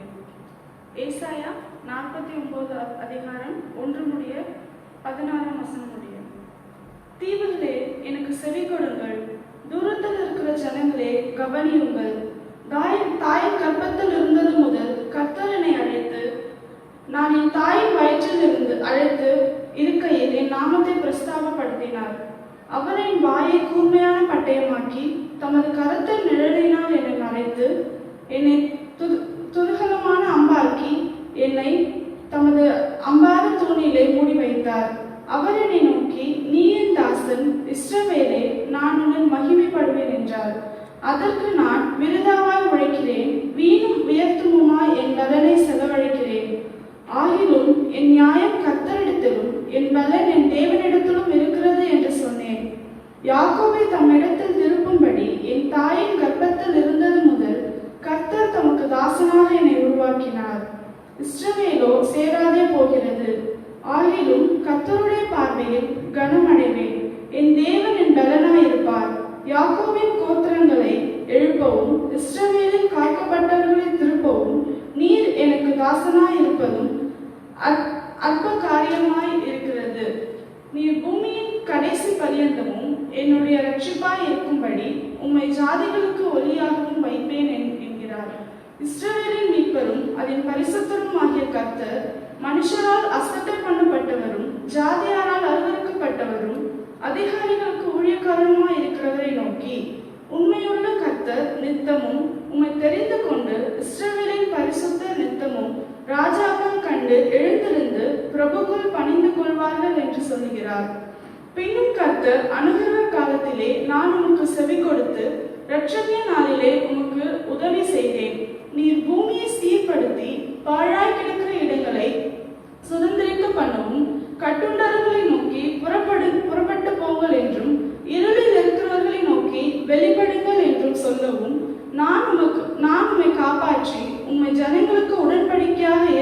வைப்பேன். அவர்கள் வழியோரங்களில் மேய்வார்கள், சகல மேடுகளிலும் அவர்கள் மேய்ச்சல் உண்டாயிருக்கும். அவர்கள் பசியாய் இருப்பதும் இல்லை, தாகமாய் இருப்பதும் இல்லை. உஷ்ணமாகிலும் வெயிலாகிலும் அவர்கள் மேல் படுவதும் இல்லை. அவர்களுக்கு இறங்குகிறவர் அவர்களை நடத்தி அவர்களை நீரூற்றண்டைகளுக்கு கொண்டு போய் விடுவார். என் மலைகள் எல்லாம் வழிகள் ஆக்குவேன், என் பாதைகள் எல்லாம் உயர்த்தும். இதோ இவர்கள் தூரத்திலிருந்து வருவார்கள், இதோ அவர்கள் வடக்கிலும் மேற்கிலும் இருந்து வருகிறார்கள், இவர்கள் சீன் தேசத்திலும் இருந்து வருவார்கள் என்கிறார். வானங்களே கெம்பீரித்து பாடுங்கள், பூமியே களிக்கூறு, பர்வதங்களே கெம்பீரமாய் முழங்குங்கள். கர்த்தர் தம்முடைய ஜனத்திற்கு ஆறுதல் செய்தார், சிறுமைப்பட்டிருக்கிறவர் தம்முடையவர்கள் மேல் இரக்கமாய் இருப்பார். சீயோனோ கர்த்தர் என்னை கைவிட்டார், ஆண்டவர் என்னை மறந்தார் என்று சொல்லுகிறாள். ஸ்ரீயானவள் தன் கர்ப்பத்தின் பிள்ளைக்கு இறங்காமல் தன் பாலகனை மறப்பாளோ? அவர்கள் மறந்தாலும் நான் உன்னை மறப்பதில்லை. இதோ என் உள்ளங்கைகளில் உன்னை வரைந்திருக்கிறேன், உன் மதில்கள் எப்பொழுதும் என் முன் இருக்கிறது. ஆமென். நாம் பாடலை பாடும்போது ஆண்டவருக்கு நாம் காணிக்கைகளை கொடுப்போம். ஆண்டவருடைய சமூகத்தில் நாம் வரும்போது வெறுங்கையோடு கூட வரக்கூடாது என்று சொல்லப்பட்டிருக்கிறது. நம் நன்றியுடைய இதயத்தோடு கூட ஆண்டவரை நோக்கி பார்க்க வேண்டும். கொடுப்பதற்கு ஒன்றும் இல்லாத ஒரு சூழ்நிலை என்று சொல்லி நாம் நினைக்கலாம். ஆனால் ஒரு ஏழை விதவை தன்னிடத்தில் இருந்த 2 காசையும் ஆண்டவர் சமூகத்திலே கொண்டு வந்து பெட்டியிலே போட்டு அழைத்து பார்த்தோம். நாம் கொண்டு வந்து செலுத்துவதற்கு நமக்கு வாய்ப்புகள் இல்லாமல் இருக்கலாம். ஆனால் ஒருவேளை ஆயத்தம் இல்லாமல் வந்திருந்தால் மனதிலே தீர்மானம் பண்ணிக்கொள்ளுங்கள். ஆயத்தத்தோடு கூட வந்திருந்தால் அந்த காணிக்கைகளை எடுத்து கையிலே வைத்துக் கொள்ளுங்கள். நிச்சயமாய் ஆண்டவர் அதை ஆசீர்வதிப்பார். நீங்கள் வரும்போது அந்த காணிக்கைகளை செலுத்தலாம். கர்த்தர்களை ஆசீர்வதிப்பார். நாம் ஒரு பாடலை பாடுவோம்.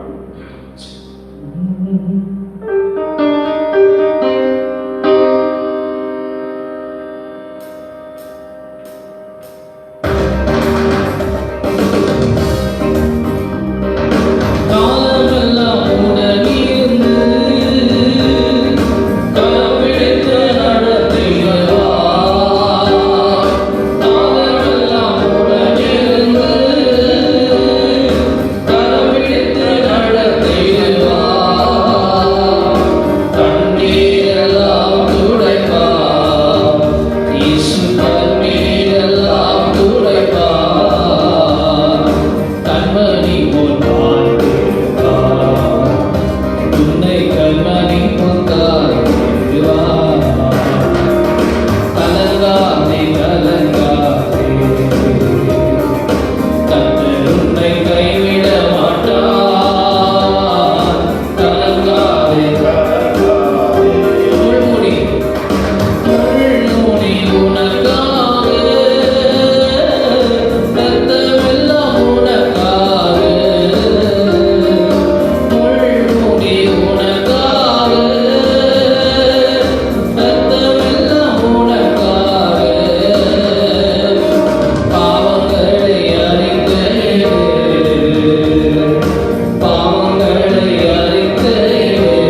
விடாமல் காத்துக்கொள்ளுகிற தேவன். உலகத்தில் உங்களுக்கு உபத்திரவங்கள் உண்டு, ஆனாலும் திடன் கொள்ளுங்கள், நான் உலகத்தை ஜெயித்தேன் என்றவர்.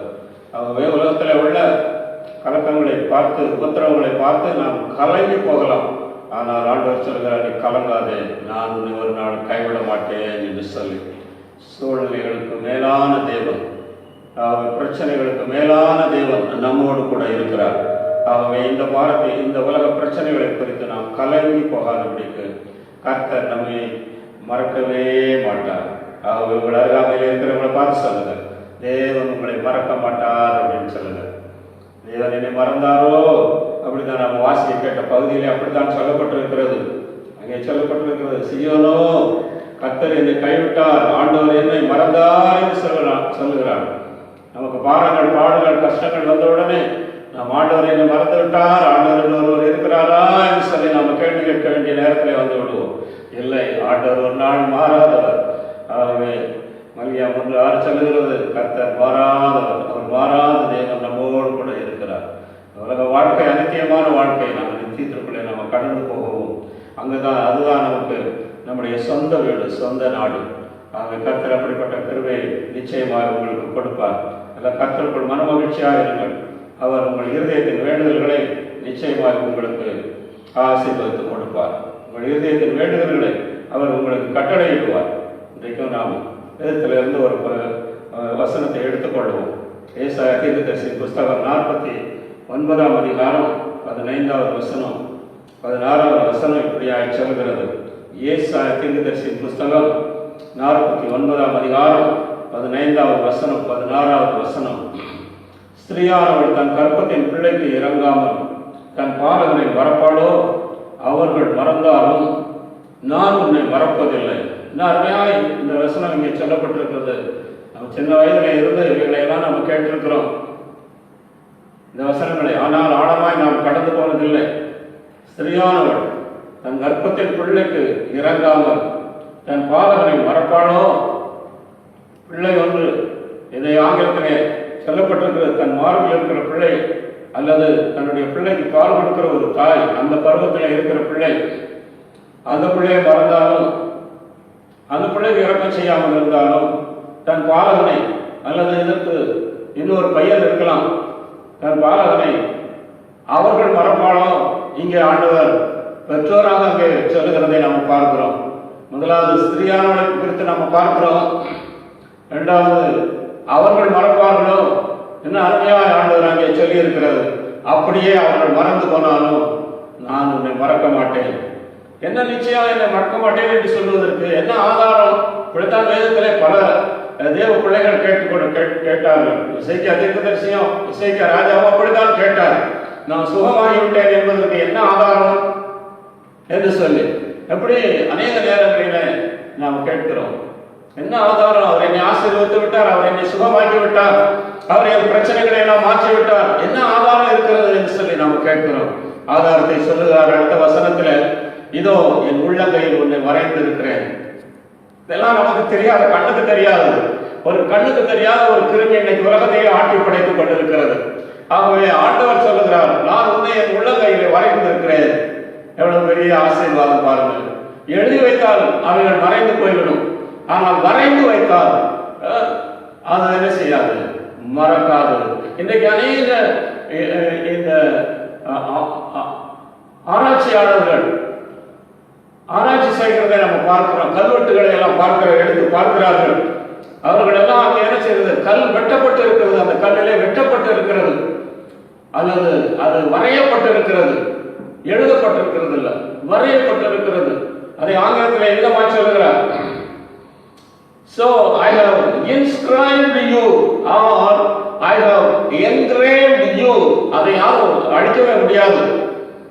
on the palms of my hands. ஒரு கையில இல்ல, ரெண்டு கையிலையும் வரைந்து வைத்திருக்கிறார். ஏனென்று சொன்னால் நீங்கள் நானும் அவ்வளவு விசேஷமானவர்கள். அதனாலேதான் உன்னுடைய பதில்கள் எப்பொழுதும் எனக்கு முன்பாக இருக்கிறது. நீ அதை பற்றி கவலைப்படாத. நீ என்னுடைய கையில, என்னுடைய உள்ளங்கையில நீ வரையப்பட்டிருக்கிறாய். நீ என்னுடையவன், நீ என்னுடையவள், வேற யாருக்கும் அல்ல. நான் தான் உனக்காக என்னுடைய ரத்தத்தை சிந்தி கல்வாரி சிலுவையிலே உன்னை நான் என்ன செய்தேன், மீட்டுக் கொண்டேன். பார்க்கிற இந்த சின்ன சின்ன கிருமியினுடைய அட்டகாசத்தை பார்த்து நீ பயப்பட்டு விடாது. அது உனக்கல்ல, அது உனக்கல்ல. என்னை மறுதளித்து என்னை துக்கப்படுத்துகிற ஒவ்வொருக்கான மனம் திரும்ப என்று சொல்லி 2000 வருடங்களுக்கு மேலாக மாத்திரமல்ல, ஆதாமுடைய காலத்திலே என்று சொல்லிக்கொண்டே இருக்கிறேன். அப்படி மனம் திரும்பாத நேரங்களிலே தான் இப்படிப்பட்ட தண்டனைகள் எல்லாம் வருகிறது என்பதை வேதத்தின் மூலமாக நாம் அறிந்து கொள்ளுகிறோம். எனக்கு அருமையான தேவனுடைய பிள்ளைகளை, சுற்றி சூழல்களை எல்லாம் பார்க்காதீங்க. வேலையெல்லாம் போயிடுச்சு, தொழிலெல்லாம் போயிடுச்சு, இது எங்க நேரம், இது எங்க இதெல்லாம் சரியா வரப்போகுது என்று சொல்லி தவறான கணக்குகளை எல்லாம் போட்டு உடனே அதற்கு ஒரு அவிசுவாச வார்த்தைகளை கொண்டு வந்து தடை போடாதபடிக்கு நீ எதை விசுவாசித்தாயோ அது நடக்கும் என்று சொல்லி நீங்க நம்புங்க. வீட்டு வாடகை கொடுக்க முடியாம பிரிக்கிறீங்களா? அல்லது வீடுகளை கட்டி போட்டுட்டு வாடகைக்கு இருந்தவங்க எல்லாம் போயிட்டாங்க, வாடகை கொடுக்கல, நாங்கள் என்ன செய்வோம் ஏற்று கொண்டிருக்கிறீங்களா? பலருக்கும் பலவிதமான பிரச்சனைகள், பாடுகள், சம்பளம் முழு சம்பளம் வரல, இந்த மாதம் கொடுப்பாங்களோ கொடுக்க மாட்டாங்களோ தெரியல, தொழிற்கூட போகிற போக்கை பார்த்தா, கல்விக்கூட போகிற போக்கை பார்த்தா என்ன நடக்குமோ தெரியல. வேதம் சொல்லுகிறது, நான் உன்னை மறப்பதில்லை, உன்னை மறப்பதில்லை. உனக்கு ஏற்ற நேரத்தில் நான் ஆகாரம் கொடுப்பேன், உனக்கு ஏற்ற நேரத்தில் எல்லாவற்றையும் நான் செய்து முடிப்பேன். அருமையான ஆண்டவர். ஆகவே இந்த சூழ்நிலைகளை எல்லாம் பார்த்து தேவ பிள்ளைகள் சோர்ந்து போக வேண்டாம். We are in the battlefield. நாம ஒரு யுத்த களத்தில் நின்று கொண்டு இருக்கிறோம். ஆகவே தேவனோடு கூட இருக்கிறோமா அல்லது உலகத்தோடு கூட இருக்கிறோமா? உலகத்தோடு கூட இருக்கிறவர்கள் அழுவார்கள், புரளுவார்கள், சபிப்பார்கள், ஆண்டவரை விட்டு விலகி போவார்கள். ஆனால் தேவனோடு கூட இருக்கிறவர்கள் கம்பீர சத்தமாய் அவரை ஆராதிப்பார்கள், கம்பீரமாய் அவரை துதிப்பார்கள். அன்றையும் அவருடைய தீர்மானத்தின்படி அழைக்கப்பட்டவர்களாய் அவரிடத்தில் அன்பு கொள்கிறவர்களுக்கு சகலமும் நன்மைக்கு எதிரமாய் நடக்கும். ஆமா, இதுல என்ன பெரிய நன்மை பார்த்தீங்களா? எத்தனையோ பேர் ஆண்டவரை விட்டு விலகினவர்கள் இன்றைக்கு இந்த முழு ஊரடங்கினாலே ஆண்டவரோடு கூட நெருங்கி சிரிக்கும்படியான கிருபையை ஆண்டவர் கொடுத்திருக்கிறார். அவங்க பயப்படாதீங்க, கர்த்தர் உங்களுக்காக பெரிய காரியத்தை செய்வார். இதுவரைக்கும் நடத்தினவர், இந்த 4 மாதங்களும் நடத்தினவர் இந்த 5வது மாதத்திலும் உங்களை கைவிடாமல் காத்துக் கொள்வார். அல்லேலூயா.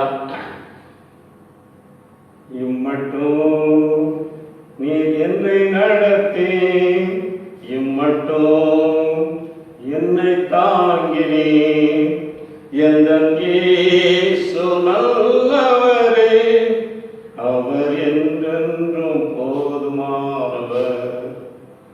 என்னையோடும் என்னை நடத்தி, என்னையோடும் என்னை போலத்தே, என்னை இயேசு என்ற நல்லவன், அவன் என்னென்னும் அதியாயவன்.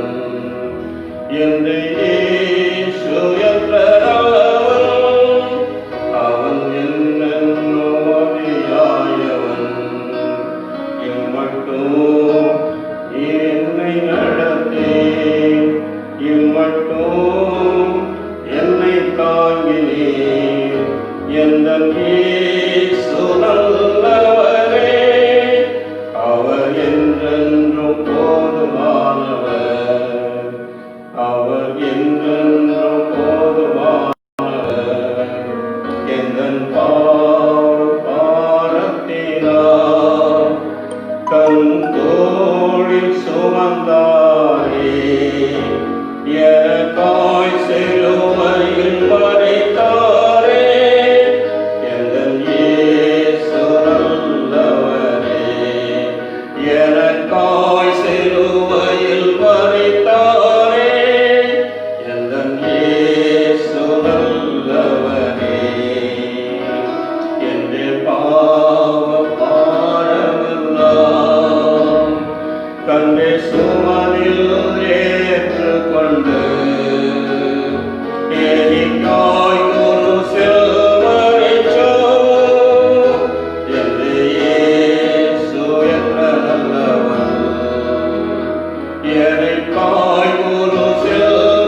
எவ்வளவு பெரிய காற்றடித்தாலும் வெயில் அடித்தாலும் அதில் எனக்கு ஆறுதலாக இருக்கிறவர் என் இயேசு நல்லவர், என் இயேசு நல்லவர்.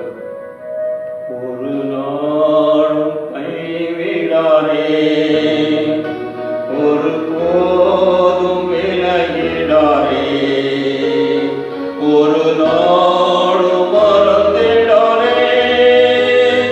என் இயேசு உண்மையுள்ளவர், ஒரு நாளும் மறந்திடாரே. என் இயேசு உண்மையுள்ளவர், ஒரு நாளும் கைவிடில்லா, ஒரு நாளும் வீழ்ச்சிக்கில்லா, ஒரு நாளும் மறந்தோயல்லா. என் இயேசு எത്ര விஸ்வஸ்தன், ஒரு நாளும் மறந்தோயல்லா. என் இயேசு எത്ര விஸ்வஸ்தன், இன்னையோളം എന്നെ നടത്തി, இன்னையோളം എന്നെ പുലർത്തി. എൻ യേശു എത്ര നല്ലവൻ, അവൻ എന്നെന്നു മതിയായവൻ. എൻ യേശു എത്ര നല്ലവൻ, അവൻ എന്നെന്നു മതിയായവൻ. இம்மட்டும் என்னை நடத்தி, இம்மட்டும் என்னை தாங்கினீர். எந்தன் இயேசு நல்லவரே, அவர் என்றென்றும் போதுமானவர். எந்தன் இயேசு நல்லவரே, அவர் என்றென்றும் போதுமானவர். என்ற சூழ்நிலையில் என்ன வந்தாலும் சரி, அவர் சொல்லுகிறார், உன்னுடைய மதில்கள் எனக்கு முன்பாக இருக்கிறது, எல்லா தடைகளும் எல்லா எதிர்ப்புகளும் எனக்கு முன்பதாக இருக்கிறது, நான் உன்னை என்னுடைய உள்ளங்கையிலே வரைந்து வைத்திருக்கிறேன் என்று சொல்லுகிறதை நாம் பார்க்கிறோம். தாய் மறந்து போகலாம் சூழ்நிலைகள் காரணமாக, அது எப்படி மறப்பார்கள் என்று சொல்லி ஒரு வேளை கூட நம்ம கேட்கலாம். ஒரு கிராமத்தில் நான் போயிருந்த போது அறிமுகமானவர்கள், எத்தனை பிள்ளைகள் என்று தெரியவில்லை, ஆனால் ஒரு மகன், திருமணமான மகன், தாய்க்கு அருகாமையிலே அவர்களுடைய வீடு. ஆகவே நல்ல குடும்ப வாழ்க்கையிலே ஓடிக்கொண்டிருந்த நேரத்தில் திடீரென்று அந்த மகன் ஒரு பேரலைட்டிக் வியாதியினாலே தாக்கப்பட்டு விட்டான். அவன் எழுந்து நடக்க முடியவில்லை, கைகால்கள் மட்டும் முடமாகி போய்விட்டது. முதலாவது என்ன நடந்தது தெரியுமா? அவனுடைய மனைவி அவனை கைவிட்டார்.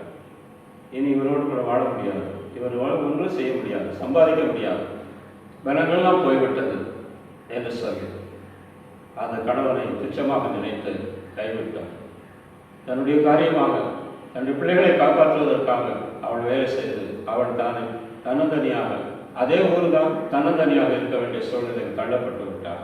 இந்த கணவனை கண்கொண்டு கூட பார்க்கிறதுக்கு ஒரு இரக்கம் இல்லாமல் போய்விட்டது. ஆனால் அந்த தாயானவள் என்ன செய்தார்?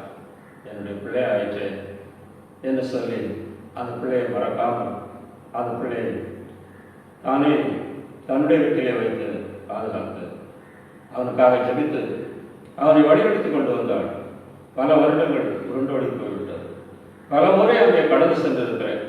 அவர்களுக்காக ஜெபித்திருக்கிறேன். நம்பி இந்த பையனுக்காக ஜெபம் பண்ணணும், இந்த பையன் எப்படியாவது எழுந்து நடக்கணும் என்று சொல்லிடலாம். இப்படி பல வருடங்கள் அங்கே கடந்து போய் கொண்டிருந்தது. அதன் பிறகு ஒரு வருடத்தில் போகும்போது அந்த தாய் சொன்னாள், இவனோடு என்னுடைய வாழ்க்கை அதிக நாட்கள் கடந்து போய்விட்டது. நான் என்னுடைய மற்ற பிள்ளைகளை நான் பார்க்க போகிறேன். என்ன ஆயிற்றம், என்ன என்ன நிலைமை, இவனுடைய நிலைமை பாருங்கள். யாருமே என்னை நினைப்பதற்கு இல்லையே, என்னுடைய தாய் கூட என்னை மறந்துவிட்டு நான் போய்விடப் போகிறேன், நிற்கதியாகிவிட்டேனே. அதுதான் ஸ்திரீயானவள் தன் கற்பத்தின் பிள்ளைக்கு ஒரு குறிப்பிட்ட காலம் தான் இறங்க முடியும் என்பது பார்க்கிறேன். ஒரு குறிப்பிட்ட காலத்துக்கு தான் அந்த பிள்ளையை அவள் நினைப்பாள். அதற்கு பிறகு போதும், இந்த பையனோடு கூட நான் பட்ட பாடு போதும், நான் எப்படியாவது கொஞ்சம் தூரம் விலகி இருக்கட்டும், நான் கொஞ்சம் தூரம் என்னுடைய மற்ற பிள்ளைகளோடு கூட போய் நான் இருக்கட்டும், இந்த துயரத்தை நான் மறக்கட்டும். சரியானவள் நான் கர்ப்பத்தின் பிள்ளையை மறப்பாளோ, இறங்காமல் மறப்பாளோ, மறப்பாள் என்பதை நாம் பார்க்கிறோம். ஆகவே எனக்கு அருமையான தேவனுடைய பிள்ளைகள், அவர்கள் மறந்தாலும் நான் உன்னை மறப்பதில்லை என்று சொல்லுகிறதை பார்க்கிறோம். முதலாவது தேதி நாம் காலையிலே இந்த வாக்குத்தத்த வசனமாக இந்த வசனத்தை பார்த்தோம். ஸ்திரீயானவள் தன் கர்ப்பத்தின் பிள்ளைக்கு இறங்காமல் தன் பாலகனை மறப்பாளோ, அவர்கள் மறந்தாலும், கணவனோ மனைவியோ குடும்பத்தினர் மறந்தாலும் நான் உன்னை மறப்பதில்லை. நீ எப்படிப்பட்ட சூழ்நிலையில இருந்தாலும், கை விளங்காவிட்டாலும், கால் விளங்காவிட்டாலும், சரீரம் பாதிக்கப்பட்டாலும் நான் உன்னை மறக்க மாட்டேன். இஸ்ரவேலே, நீ என்னால் மறக்கப்படுவதில்லை. நான் உனக்காக ரத்தம் சிந்தி இருக்கிறேன், உன்னை மீட்பதற்காக. நான் பரலோகத்திலே இருந்து பூலோகத்திற்கு வந்து நான் என்னை சிலுவையிலே அறைவதற்கு ஒப்பு கொடுத்திருக்கிறேன். சிலுவையினாலே நான் உன்னை மீட்டுக் கொண்டேன், என்னுடைய ரத்தத்தினாலே உன்னை மீட்டுக் கொண்டேன். நீ என்னுடையவன், நீ என்னுடையவள், என்னுடைய கையில் இருந்து ஒருவரும் உன்னை பறிக்கவே முடியாது என்று சொல்லி ஆணைத்தரமாய் சொல்லுகிறார்.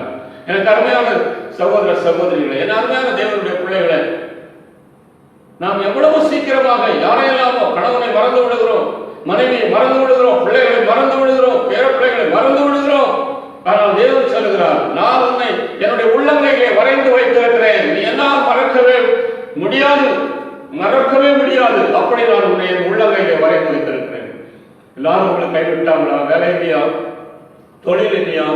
இந்த வேலைக்கே ஆக மாட்டான்னு சொல்றாங்களா? ஏதோ ஒரு பாவத்திற்கு அடிமையாக ஆயிட்டான்னு சொல்றேன், உன்னை கைவிட்டாங்களா? இல்லை, நிச்சயமாய் எந்த பாவத்திற்கு அடிமையாக இருந்தாலும் சரி, தேவன் உன்னை மறப்பதில்லை. தேவன் உன்னை மறப்பதில்லை. அவர் உன்னை மீட்டுக் கொண்டிருக்கிறார். ஆகவே யாக்கோபை பாருங்கள், கடந்த வாரத்தில் 1ஆம் தேதி நாம் பார்த்தோம். ஈசாக்கும் ரெபெக்காலும் பிள்ளையை என்ன செய்தார்கள்? அனுப்பிவிட்டார்கள். ரெபெக்கால் சொல்லிவிட்டான், நீ எங்க அண்ணன் வீட்டில் போய் என்ன செய்ய, பெண் எடுத்துக்கொள் என்று சொல்லி அவனை அனுப்பிவிட்டாள். அதுக்கப்புறம் அவனை பார்க்கவே இல்லை. இதுதான் ஒரு தாயுடைய நிலைமை. அதற்கப்புறம் பார்க்கவே இல்லை. தகப்பனுடைய நிலைமையை பாருங்கள். ஆகவே இவன் போய் மாமனார் வீட்டில் வேலை செய்து அங்கே சம்பாதித்து ஆண்டவர் கொடுத்த வாக்குத்தத்தத்தின்படி அவனை ஆண்டவர் பெருக செய்தார். எப்படி? அவன் புறப்பட்டு போகிறான், தாய் தகப்பனிடத்தில் இருந்து போய் ஒரு இரவிலே ஒரு இடத்துல தங்குகிறான். தேவன் அங்கே வந்து அவனுக்கு காட்சி கொடுக்கிறார். நான் உன்னை மறக்கவில்லை, நான் வாக்கு கொடுத்திருக்கிறேன், உன்னை ஆசீர்வதிப்பேன் என்று சொல்லி ஆபிரகாமுக்கு சொன்னேன், உங்க தாத்தாவிட்ட சொல்லியிருக்கிறேன், உன்னை நான் ஆசீர்வதிக்கவே ஆசீர்வதிப்பேன். அப்படி போல அங்கே அவனுக்கு சொப்பனத்திலே தரிசனத்தை கொடுத்து அவனை ஆசீர்வதித்ததை நாம் ஆதியாகமம் 28ஆம் அதிகாரம் 1 முதல் 10வது வசனத்திலிருந்து 15வது வசனம் வரைக்கும் நாம் பார்க்கலாம். சங்கீதக்காரன் சொல்லுகிறான் 27ஆம் சங்கீதம் 10வது வசனத்தில், உன் தாயும் உன் தகப்பனும் உன்னை கைவிட்டாலும் நான் உன்னை கைவிட மாட்டேன் என்று சொல்லி. இது அநேகர் தவறாக புரிந்து கொண்டு எடுத்துக்கொள்ளக்கூடாது. தாயும் தகப்பனும் கைவிடுவதற்கு சில காரணங்கள் அங்கே இருக்கலாம். அதனால நான் ஆண்டவர்கிட்ட நான் இப்படி ஜெபம் பண்றேன், என் தாயும் என் தகப்பனும் என்னை கைவிட்டாங்க, என்னை மறந்துட்டாங்க அப்படின்னு சொல்லிட்டு நீ செய்த தவறினாலே சில நேரங்களிலே உனக்கு இப்படிப்பட்ட சூழ்நிலைகள் ஏற்படலாம். ஆனால் இங்கே நாம் பல சூழ்நிலைகளில் நாம் இங்கே பார்க்கும்போது 27 சங்கீதம் 10வது வசனத்திலே என் தகப்பனும் என் தாயும் என்னை கைவிட்டாலும் கர்த்தர் என்னை சேர்த்துக் கொள்வார் என்பது இந்த யாக்கோபுக்கு ஒரு நல்ல பாடமாக அங்கே அமைகிறது என்பதை நாம் பார்க்கிறோம். ஆகவே யாக்கோபை ஆண்டவர் நினைப்பதற்கு என்ன காரணம் என்று சொன்னால் அவன் தன்னுடைய பெற்றோர் சொன்ன வார்த்தைகளை கேட்டு நடந்தான் என்பதை நாம் பார்க்கிறோம். தன்னுடைய சகோதரன் தந்திரமாய் என்னை கொலை செய்வதற்காக முயற்சி செய்கிறான் என்பதை கேட்டு தகப்பனும் தாயும் அவனை அனுப்பி வைக்கிறார்கள், அது ஒரு பக்கம். ஆனால் அந்த வார்த்தைகளுக்கு இவன் செவி கொடுத்து அவன் புறப்பட்டு சென்றான். ஆண்டவர் அவனை சந்திக்கிறார் என்பதை நாம் பார்க்கணும். எனக்கு அருமையான தேவனுடைய பிள்ளைகளை நாம் பாடலை பாடியது போல என்னை மறவா இயேசுநாதா உந்தன் தயவாக என்னை நடக்கும் என்று சொல்லி அங்கே அவன் என்ன செய்கிறான், புறப்பட்டு செல்கிறதை நாம் பார்க்கிறோம். தேவன் யாரையும் மறக்க மாட்டார் என்பதை நாம் கொஞ்ச நேரம் பார்ப்போம். தேவன் யாரும் மறக்க மாட்டார், இன்னும் மறந்து விட்டாரே என்று சொல்லி ஒரு வேளை நாம் நினைக்கலாம். இல்லை, சங்கீதம் சொல்லுகிறது, 9ஆம் சங்கீதம் 18வது வசனம் சொல்லுகிறது, எளியவன் என்றைக்கும் மறக்கப்படுவதில்லை. ஏன்னா உங்களை யாரும் ஆதரிக்கிறதுக்கு இல்லை அப்படின்னு சொல்லிட்டு அவர் உள்ளங்கையிலே வரைந்து வைத்திருக்கிறார். 2 கையிலையும் வரைந்து வைத்திருக்கிறார். 2 கையிலையும் வரைந்து வைத்திருக்கிறார். அதை உலகத்திற்கே வெளிப்படுத்த முடியாத கல்வாரி சிலுவையிலே தம்முடைய கரங்கள் நீட்டப்பட்டவராய் அந்த உள்ளங்கையிலே ஆணிகள் அடிக்கப்படவில்லை, அவருடைய மணிக்கட்டிலே தான் ஆணிகள் அடிக்கப்பட்டது. ஏனென்றால் உள்ளங்கையிலே அடித்தால் ஆணிகளால் அடித்தால் என்னுடைய பிள்ளைகள் அங்கே இருக்கிறார்கள், உன்னை என்னுடைய உள்ளங்கையிலே நான் வரைந்து வைத்திருக்கிறேன், என் பிள்ளைகள் மேலே ஆணிகள் பட்டுவிடும், அதனாலே என்னுடைய மணிக்கட்டிலே ஆணிகளை அடியுங்கள் என்று சொல்லும்படியாக அவர் அங்கே 2 கரங்களையும் ஏற்றி உலகத்திற்கு காண்பித்துக் கொண்டிருக்கிறார். இன்றைக்கு உனக்கு காண்பித்துக் கொண்டிருக்கிறார், நீ என்னுடைய கையிலே இருக்கிறாய், நீ என்னுடைய பிள்ளை, உன்னை நான் வரைந்திருக்கிறேன், நீ எனக்குரியவள் என்று சொல்லி எவ்வளவு ஆழமாய் அதிகமாய் சொல்லுகிறார். நீதான் என்னுடைய வீடு, நீதான் தேவனுடைய வீடு, நான் தங்கியிருக்கும் ஆலயம் நீதான் என்று சொல்லி படிப்படியாய் ஆண்டவர் உயர்த்தி கொண்டே போகிறதை நாம் பார்க்கிறோம். ஆகவே எப்படி எத்தனையோ இக்கட்டான சூழ்நிலைகள் வரலாம், யாருமே உங்களை ஆதரிக்காமல் இருக்கலாம், ஆனால் தேவன் உங்களை மறக்கவே மாட்டார். தேவன் உங்களை மறக்கவே மாட்டார். இந்த வாலிப நாட்களிலே பாம்பே பட்டணத்தில் கிட்டத்தட்ட 10 ஆண்டுகளாக அங்கே பல இடங்களிலே கடந்து சென்று எப்பொழுது வேலை ஆண்டவருடைய ஊழியம், சுவிசேஷ ஊழியம் தெரு தெருவாக எந்த மழை வந்தாலும் சரி அதெல்லாம் சுற்றி நடந்து இயேசுதான் ரட்சகர் என்று சொல்லி ஏராளமான புஸ்தகங்கள், துண்டு பிரதிகள் என்ற எந்த விதமான எதிர்ப்புமே கிடையாது, எல்லாரும் விரும்பி கேட்கக்கூடிய நாட்களாக இருந்தது. அவ்வளவு தூரம் செய்து திருமணமானது. ஆகவே அதற்கு பிறகுதான் வாழ்க்கையிலே வந்த பலவிதமான மேடு பள்ளங்களை எல்லாம் சந்திக்கும்படியான சூழ்நிலைகள் வந்தது. எல்லாரும் கைவிட்டார்கள், ஆதரிக்கிறவர்கள் ஒருவரும் கூட இல்லை. கடன் பாரம் நெருங்க ஆரம்பித்து விட்டது. நான் ஒரு பக்கம், என்னுடைய மனைவி ஒரு பக்கம். ஆகவே என்ன செய்வது என்று ஒரு வழியும் கிடையாது, ஒரு வழியும் தெரியாது. ஆண்டவர் திடீரென்று ஒரு வழியை திறந்து கொடுத்தார். திடீரென்று ஒரு வழியை திறந்து கொடுத்தார். வெளிநாட்டுக்கு செல்லும்படியான ஒரு வாசலை திறந்து கொடுத்தார். வாழ்க்கை பாதையிலே அவர் மறக்காத ஒரு யாக்கோபை எப்படி சந்தித்தாரோ அப்படி போல ஏற்ற ஒரு நேரத்திலே அவர் சந்தித்து, நான் உன்னை ஆசீர்வதிப்பேன். யாரும் எல்லாரும் கைவிட்டார்கள். உறவினர்கள், உற்றார்கள், நான் செய்கிறேன் என்று சொன்னவர்கள் எல்லாரும் கைவிட்டார்கள். இருக்க இடம் கிடையாது, படுக்க இடம் கிடையாது, உன்ன சரியான ஆகாரம் கிடையாது. ஆனால் வேலை ஒன்று மட்டும்தான் இருக்கிறது. கர்த்தர் கைவிடவில்லை. காரணம் என்ன? நான் அவருடைய வார்த்தைகளை கீழ்ப்படிந்தேன். அவருடைய வார்த்தைகளை தெருவாக கடந்து சென்று சொன்னதுனால நான் தேடல, ஆண்டவரே எனக்கு இதை வாய்க்க செய்யுங்க, எனக்கு இதை தாங்க என்று சொல்லி ஜெபிக்கிற ஒரு பருவம் அன்றைக்கு அவ்வளவு தூரத்திற்கு ஒரு ஜெப வீரனாக காணப்படவில்லை. ஆனால் கர்த்தர் நினைத்தார், அப்படி இந்த நேரத்தில் எல்லாரும் கைவிடப்பட்டவர்கள் சூழ்நிலைகளிலே இருக்கலாம், யாரும் உதவி செய்யாத சூழ்நிலைகளிலே இருக்கலாம், உதவி செய்யக்கூடியவர்கள் இருக்கிறார்கள், ஆனால் நீங்கள் கேட்பதில்லை, ஏன்னா உங்க பிரிஸ்டீஜ். ஆனால் அந்த நாளில் எனக்கு அப்படி ஒரு சூழ்நிலை இல்லை, யாரை பார்த்தாலும் அவர்களுடைய வாழ்க்கையே இப்படித்தான் தாளம் போட்டுக் கொண்டிருக்கிறது என்று சொல்லும்படியான சூழ்நிலைகளிலே இருந்தது. எனக்கு அருமையான தேவனுடைய பிள்ளைகளை, எல்லாரும் கைவிட்டாலும், தாயும் தகப்பனும் கைவிட்டாலும், சகோதரர் சகோதரிகள் கைவிட்டாலும், உற்றார் உறவினர்கள் கைவிட்டாலும், இயேசு சொல்லுகிறார், நான் உன்னை கைவிட மாட்டேன்.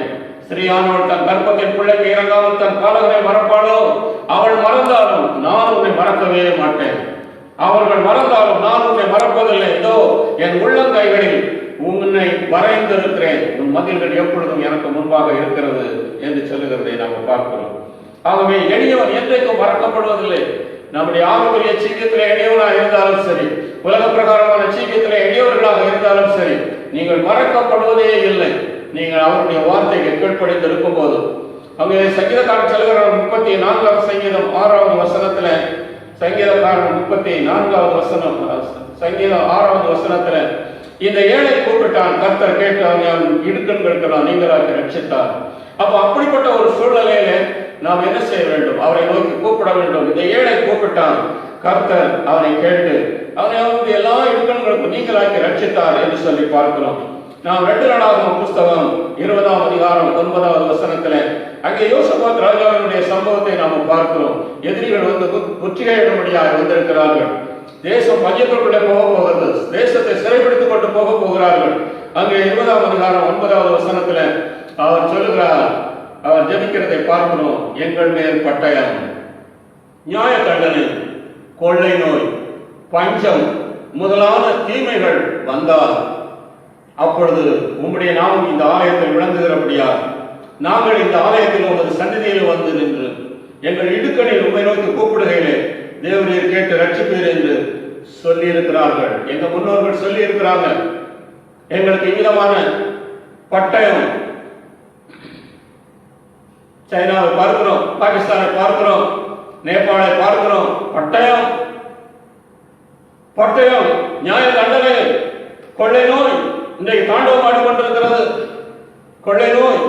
இப்போ என்ன செய்ய வேண்டும்? அவரை நோக்கி நாம் கெஞ்ச வேண்டும்.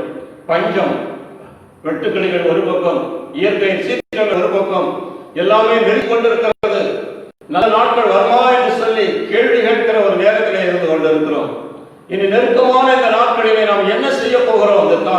இந்த யோசபாத் ராஜாவை போல அப்பொழுது உங்களுடைய நாமம் இந்த ஆலயத்தில் விளங்குகிறபடியா நாங்கள் இந்த ஆலயத்திலும் உமது சன்னதியிலும் வந்து நின்று எங்கள் இடுக்கணில் உம்மை நோக்கி கூப்பிடுகையிலே தேவரீர் கேட்டு ரட்சிப்பீர் என்று சொல்லி இருக்கிறார்கள்.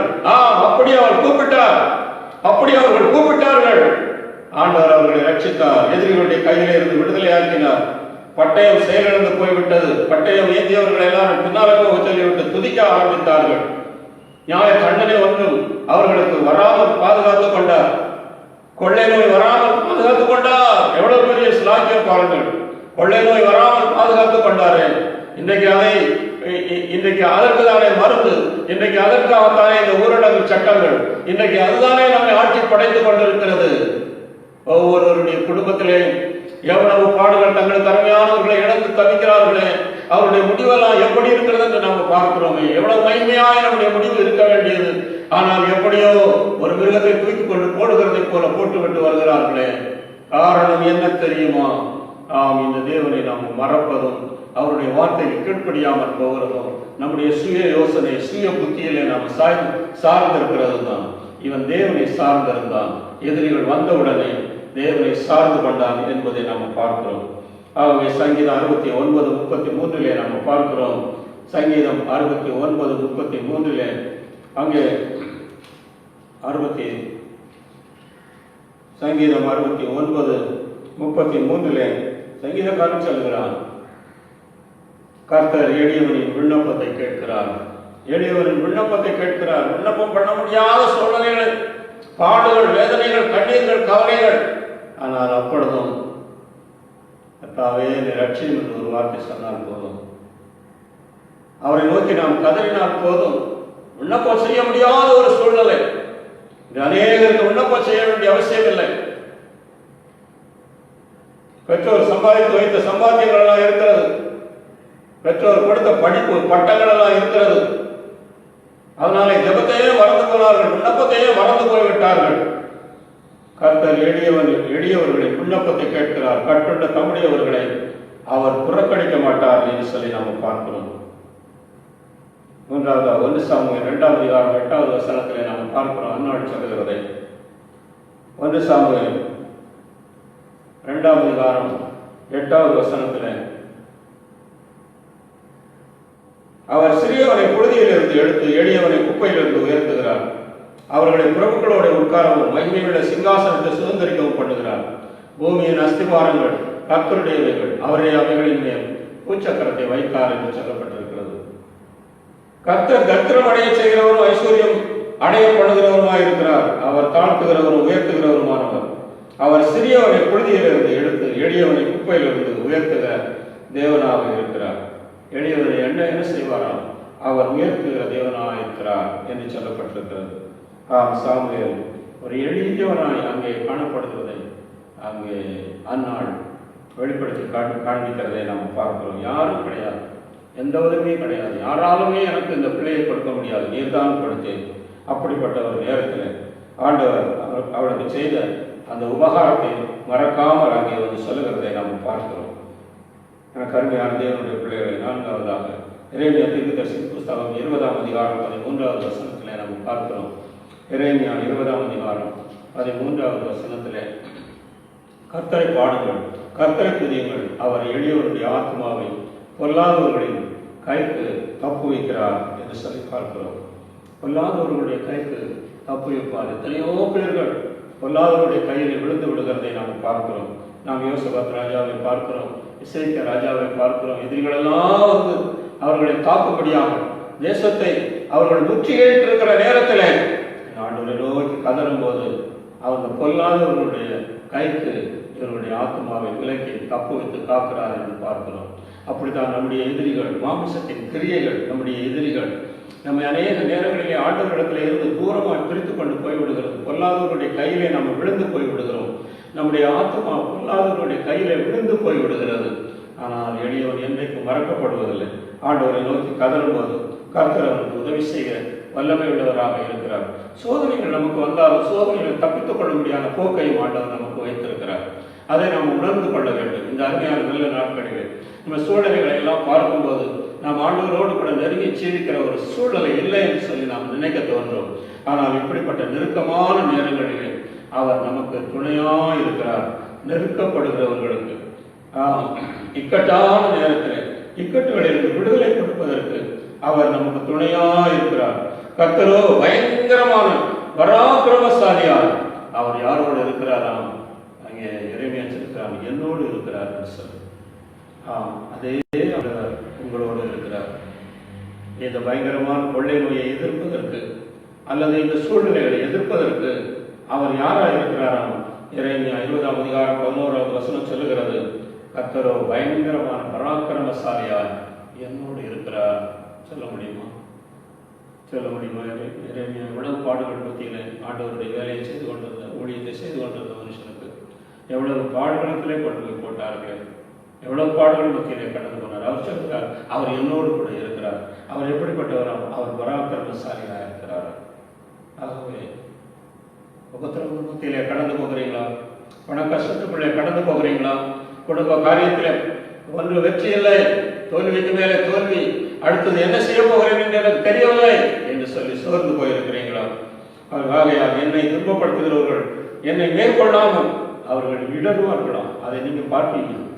உங்களை துன்பப்படுத்துகிறவர்கள் நியாயம் இல்லாமல் அநியாயமாய் உங்களை துன்பப்படுத்துகிறவர்கள் அவங்க இடறுகிறதை நீங்க பார்ப்பீர்கள். ஆண்டவர் அப்படி என்ன செய்வார்? அற்புதம் செய்வார். தங்கள் காரியம் வாய்க்காதபடியால் மிகவும் வெட்கப்படுவார்கள். அவங்க செய்தது ஒன்றுமே வாய்க்காது. அவர்கள் வெட்கத்திற்குரியவர்கள். மறக்கப்படாத நித்திய இச்சை அவர்களுக்கு உண்டாகும் என்பதை நாம் பார்க்கிறோம். ஆகவே கர்த்தர் நமக்காக யுத்தம் செய்கிறவர். இந்த அருமையான நாளில் அவருடைய கர்த்தரை நம்மை தாழ்த்தி ஒப்புக் கொடுப்போம். எளியவன் என்னைக்கும் மறக்கப்படுவதில்லை. நான் எளியவன், என்னை எல்லாரும் எங்கள் குடும்பத்தில் வெறுத்து விட்டாங்க, எனக்கு யாருமே இல்லை, எனக்கு என்னுடைய பிரிஸ்டேஜ், நான் யார்கிட்ட உதவியை கேட்கக்கூடாது என்று நினைத்து கொண்டு இருக்கலாம். இந்த கருமையான தேவனுடைய பிள்ளையை, நீ என்றைக்கும் மறக்கப்படுவதில்லை. உன்னை தாழ்த்து, உன்னை தாழ்த்து. ஆண்டவர் உனக்காக எவ்வளவோ ஆசீர்வாதங்களை வைத்திருக்கிறார்.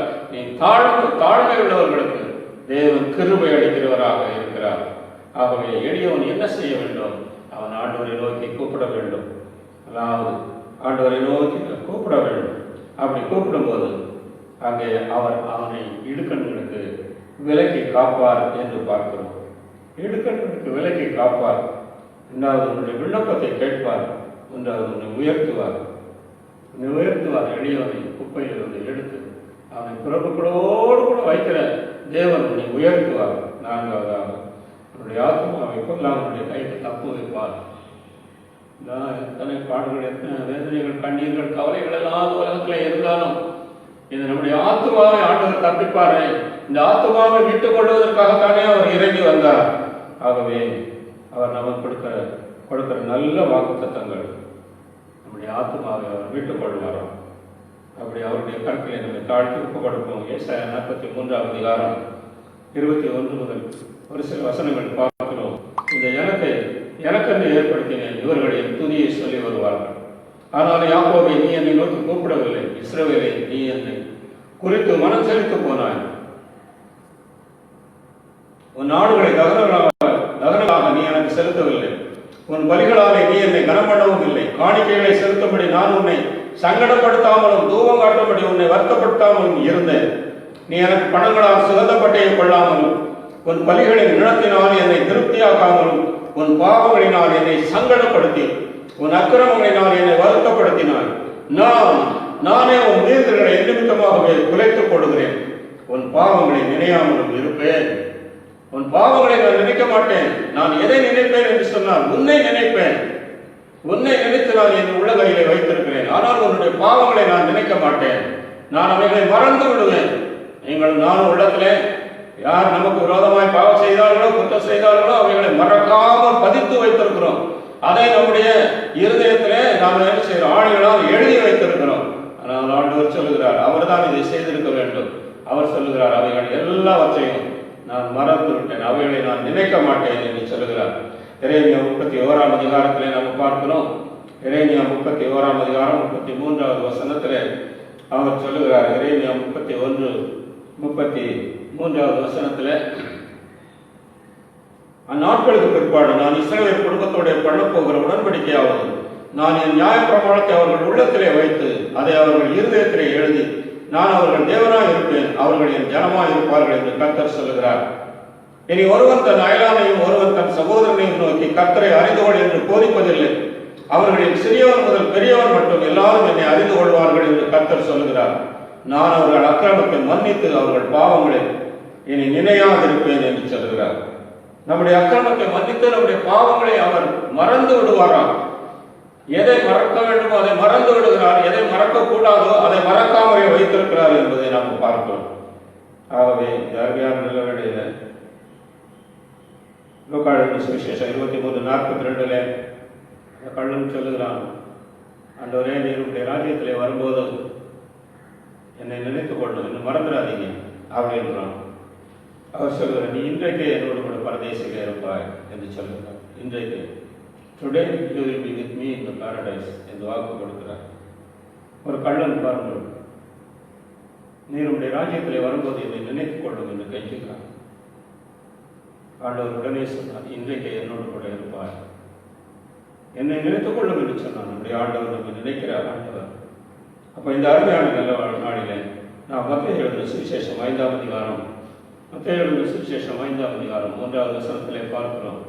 ஆவியிலே எளிமையுள்ளவர்கள் பாக்கியவான்கள், அவர்கள் தேவனை தரிசிப்பார்கள், பரலோக ராஜ்யம் அவர்களுடையது என்று சொல்லப்பட்டிருக்கிறது.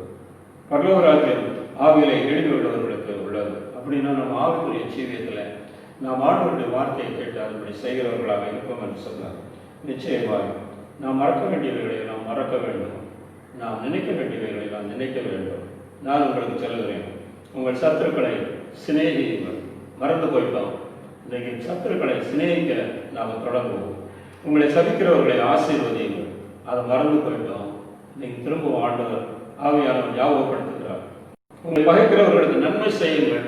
அதை செய்யாமலே இருந்து விட்டோம், மறந்து போயிட்டோம், இப்படி ஒன்று செய்யணும்னு அதை செய்யும்படியாக சொல்லுகிறார்.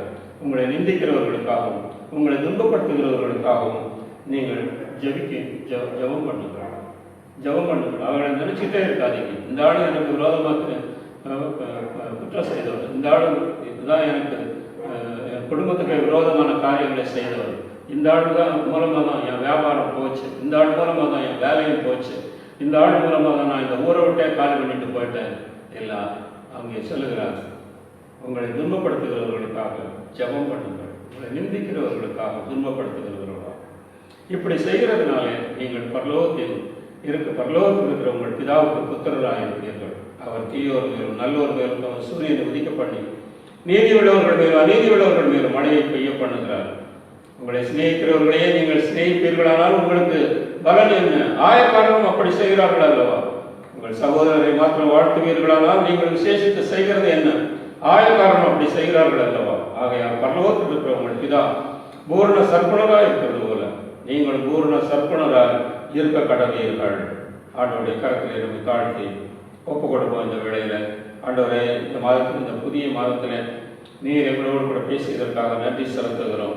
நீர் என்னை மறக்க மாட்டேன் என்று சொல்லி இருக்கிறதுனால எல்லாரும் மறந்து போயிட்டாங்க. ஆனால் உலகத்தை படைத்தவர், சகலத்தையும் படைத்தவர், சர்வ வல்லமையுள்ள தேவன் என் மேல் நினைவாக இருக்கிறார். கர்த்தர் நம்மை நினைத்திருக்கிறார், அவர் நம்மை ஆசீர்வதிப்பார் என்று சொல்லி இருக்கிறபடி ஆண்டவர் நம்மை நினைத்தார், நிச்சயமாய் அவர் நம்மை ஆசீர்வதிப்பார். நாம் எபிரேயர் 8ஆம் அதிகாரம் நாம் 10வது வசனத்தை பார்க்கும்போது, அந்த நாட்களுக்கு பின்பு நான் இஸ்ரவேல் குடும்பத்தார்களுடைய பண்ண உடன்படிக்கையாவது என்னுடைய பிரமாணங்களை அவர்களுடைய மனதிலே வைத்து அவர்களுடைய இருதயங்களில் அவைகளை எழுதுவேன். நான் அவர்கள் தேவனாய் இருப்பேன், அவர்கள் என் ஜனமாய் இருப்பார்கள். அப்பொழுது சிறியவர் முதற்கொண்டு பெரியவர் வரைக்கும் எல்லாரும் என்னை அறிவார்கள். ஆகையால் தன் அயலானுக்கும் ஒருவர் தன் சகோதரனுக்கு போதிக்க வேண்டுவதில்லை. ஏனெனில் நான் அவர்கள் அநியாயங்களை கிருபையாய் மன்னித்து அவர்கள் பாவங்களையும் அக்கிரமங்களையும் இனி நினையாமல் இருப்பேன் என்று கர்த்தர் சொல்லுகிறார். எதை அவர் நினைப்பார், எதை நினைக்க மாட்டார் என்பதையும் இங்கே நாம் பார்க்கிறோம். ஆகவே ஒன்று பொதுவாக என்னை அவர் உள்ளங்கையிலே வரைந்து வைத்திருக்கிறார். ஆனால் என்னுடைய அநியாயங்களையும் அக்கிரமங்களையும் அவர் மறந்துவிட்டார். அவருடைய கருத்திலே நம்மை தாழ்த்தி கொடுப்போம். குயவனே குயவனே படைப்பின் காரணனே, களிமண்ணான என்னையுமே கண்ணோக்கி பார்த்திடுமே, களிமண்ணான என்னையுமே கண்ணோக்கி பார்த்திடுமே. மறக்கப்படுவதில்லை. அவர் கூப்பிடும்படியாக சொல்லுகிறார். அவருடைய விண்ணப்பத்தை அவர் கேட்பார், உங்களுடைய விண்ணப்பத்தை கேட்பார். நீங்கள் ஒன்றுக்கு கவலைப்படாமல் எல்லாத்தையும் ஸ்தோத்திரத்தோடு கூடிய விண்ணப்பத்தினாலும் ஜெபத்தினாலும் தேவனுக்கு தெரியப்படுத்துங்கள். அப்பொழுது எல்லா புத்திக்கு மேலான தேவ சமாதானம் உங்கள் இருதயத்தையும் உங்கள் சிந்தையையும் கிறிஸ்து இயேசுவுக்குள்ளாக காத்துக்கொள்ளும். ஆகவே அவர் உங்களுக்காக பராக்கிரமசாலியாக இருக்கிறவர். அவர் எங்கும் இல்லை, உங்களோடு கூட இருக்கிறார். நீங்கள் அவருடைய கரத்திலே இருக்கிறீர்கள். ஒருவர் உங்களை பறித்துக் கொள்ளவே முடியாது. ஆண்டுடைய கரத்திலே நம்மை தாழ்த்தி ஒப்புக் கொடுப்போம். நிச்சயமாக இந்த மாதம் உங்களுக்கு ஆசீர்வாதமானதாக இருக்கும். சூழ்நிலைகள், சுற்றுச்சூழல்களை எல்லாம் பார்க்காதீர்கள். உங்கள் கடன் பிரச்சனைகளுக்கு ஆண்டவர் ஒரு பெரிய தீர்வை கொண்டு வருவார். உங்கள் வியாதியிலே ஆண்டவர் ஒரு பெரிய தீர்வை கொண்டு வருவார். உங்களால் செய்ய முடியாத காரியங்களை அவருடைய கரத்திலே நாம் விட்டு விடுவோம். அவர் உங்களுக்காக யாவையும் செய்வேன் என்று வாக்கு கொடுத்திருக்கிறதுனால அவர் யாக்கோவுக்கு வாக்கு மாறாமல் அவரை நினைத்தவரை வழிநடத்தினவர். கையோடு கூட போனார். ஆனால் திரும்பி வரும்போது பரிவாரங்களோடு கூட திரும்பி வந்தார் என்பதை பார்க்கணும். அவருடைய பெரிய ஆண்டவர் வாக்கு கொடுத்தார், அவரை ஆசீர்வதித்தார். நான் என்னை பெருகவே பெருக பண்ணுவேன் என்று சொல்லி ஆரம்ப வர்க்கமாக இருக்கலாம், ஆனால் உங்களுடைய முடிவு சம்பூரணமாக இருப்போம். ஏனென்றால் நீங்கள் அவருடைய உள்ளங்கையிலே வரைந்து வைக்கப்பட்டிருக்கிறீர்கள். உங்கள் மதில்கள் எப்பொழுதும் அவருக்கு முன்பதாக இருக்கிறது. உங்களுக்காக யாவையும் செய்து முடிப்பார். அவரை விட்டு விலகிவிடவே கூடாது. நம்முடைய அக்கிரமங்களை அவர் மன்னித்து நம்முடைய பாவங்களை எல்லாம் அவர் முதுகுக்கு உன் பிரம்பாக அவர் எரிந்து போட்டார். ஆகவே அக்கிரமங்களை மன்னித்து உடைய நோய்களை எல்லாம் குணமாக்கி அவருக்கு என் ஆத்மாவை கர்த்தரை ஸ்தோத்திரி, என் முழுவுடமே பரிசுத்த நாமத்தை ஸ்தோத்திரி, என் ஆத்மாவை கர்த்தரை ஸ்தோத்திரி, கர்த்தர் செய்த சகல உபகாரங்களை மறவாதே என்று சொல்லி ஆண்டுடைய கர்த்தரை நம்முடைய தாழ்த்தி ஒப்புக் கொடுப்போம். பரலோக பிதாவே, இந்த அருமையான நல்ல ஓய்வு நாளின் காலையில நாங்கள் ஆண்டவரை எல்லாரும் ஒருமித்து ஒன்று கூடி ஒரு இடத்திலே நாங்கள் வர இயலாத சூழ்நிலை இருந்தாலும் நாங்கள் ஆவியிலே நாங்கள் எல்லாரும் ஒருமனப்பட்டவர்களாக இந்த வேளையிலே போய் நோக்கி பார்க்க எங்களை திரும்பி தந்து நம்முடைய நல்ல வார்த்தைகளுக்காக நன்றி செலுத்தி அகில உலகத்தையும் படைத்தவராக இருந்தோம். நீ ராஜாதி ராஜாவும் கர்த்தாதி கர்த்தரும் ஆண்டவரே, அந்த பரலோகத்தில் எவ்வளவு பெரிய ஆராதனைகள் மத்தியிலே உலாவி கொண்டிருக்கிறவராக இருந்தாலும் இந்த பூமியிலே இருக்கிற ஒன்றுக்கும் உதவாத ஆண்டவரே, களிமண்ணாகி என்னை நினைத்தீரே, என்னை உடைய உள்ளங்கையிலே வரைந்து வைத்திருக்கிறீரே, இளையோன் என்றைக்கு மறக்கப்படுவதில்லை என்று எங்களுக்கு வாக்கு கொடுத்து எங்களை நீ வழிநடத்துகிறவரே, நிச்சயமாய் நாங்கள் மறக்கப்படாமல் இருந்தால் எங்களை நிச்சயமாய் உயர்த்த போகிறீர். யோசேப்பை மறக்கவே இல்லை. 13 ஆண்டுகளாக நீர் கூடவே இருந்தீர், பராக்கிரமசாலியாய் அந்த சிறையிலே கூடவே இருந்தீர். ஆண்டவரே, நீர் இருக்கிற இடத்திலெல்லாம் தேவ பிள்ளைகள் உயர்த்தப்படுகிறார்கள் என்பதை பார்க்கிறோம். அவன் சிறைச்சாலையிலேயும் அவன் தலைவனாகவே இருந்தான், அவன் தேசத்திலும் தலைவனாகவே இருந்தான் என்பதை பார்க்கிறோம்.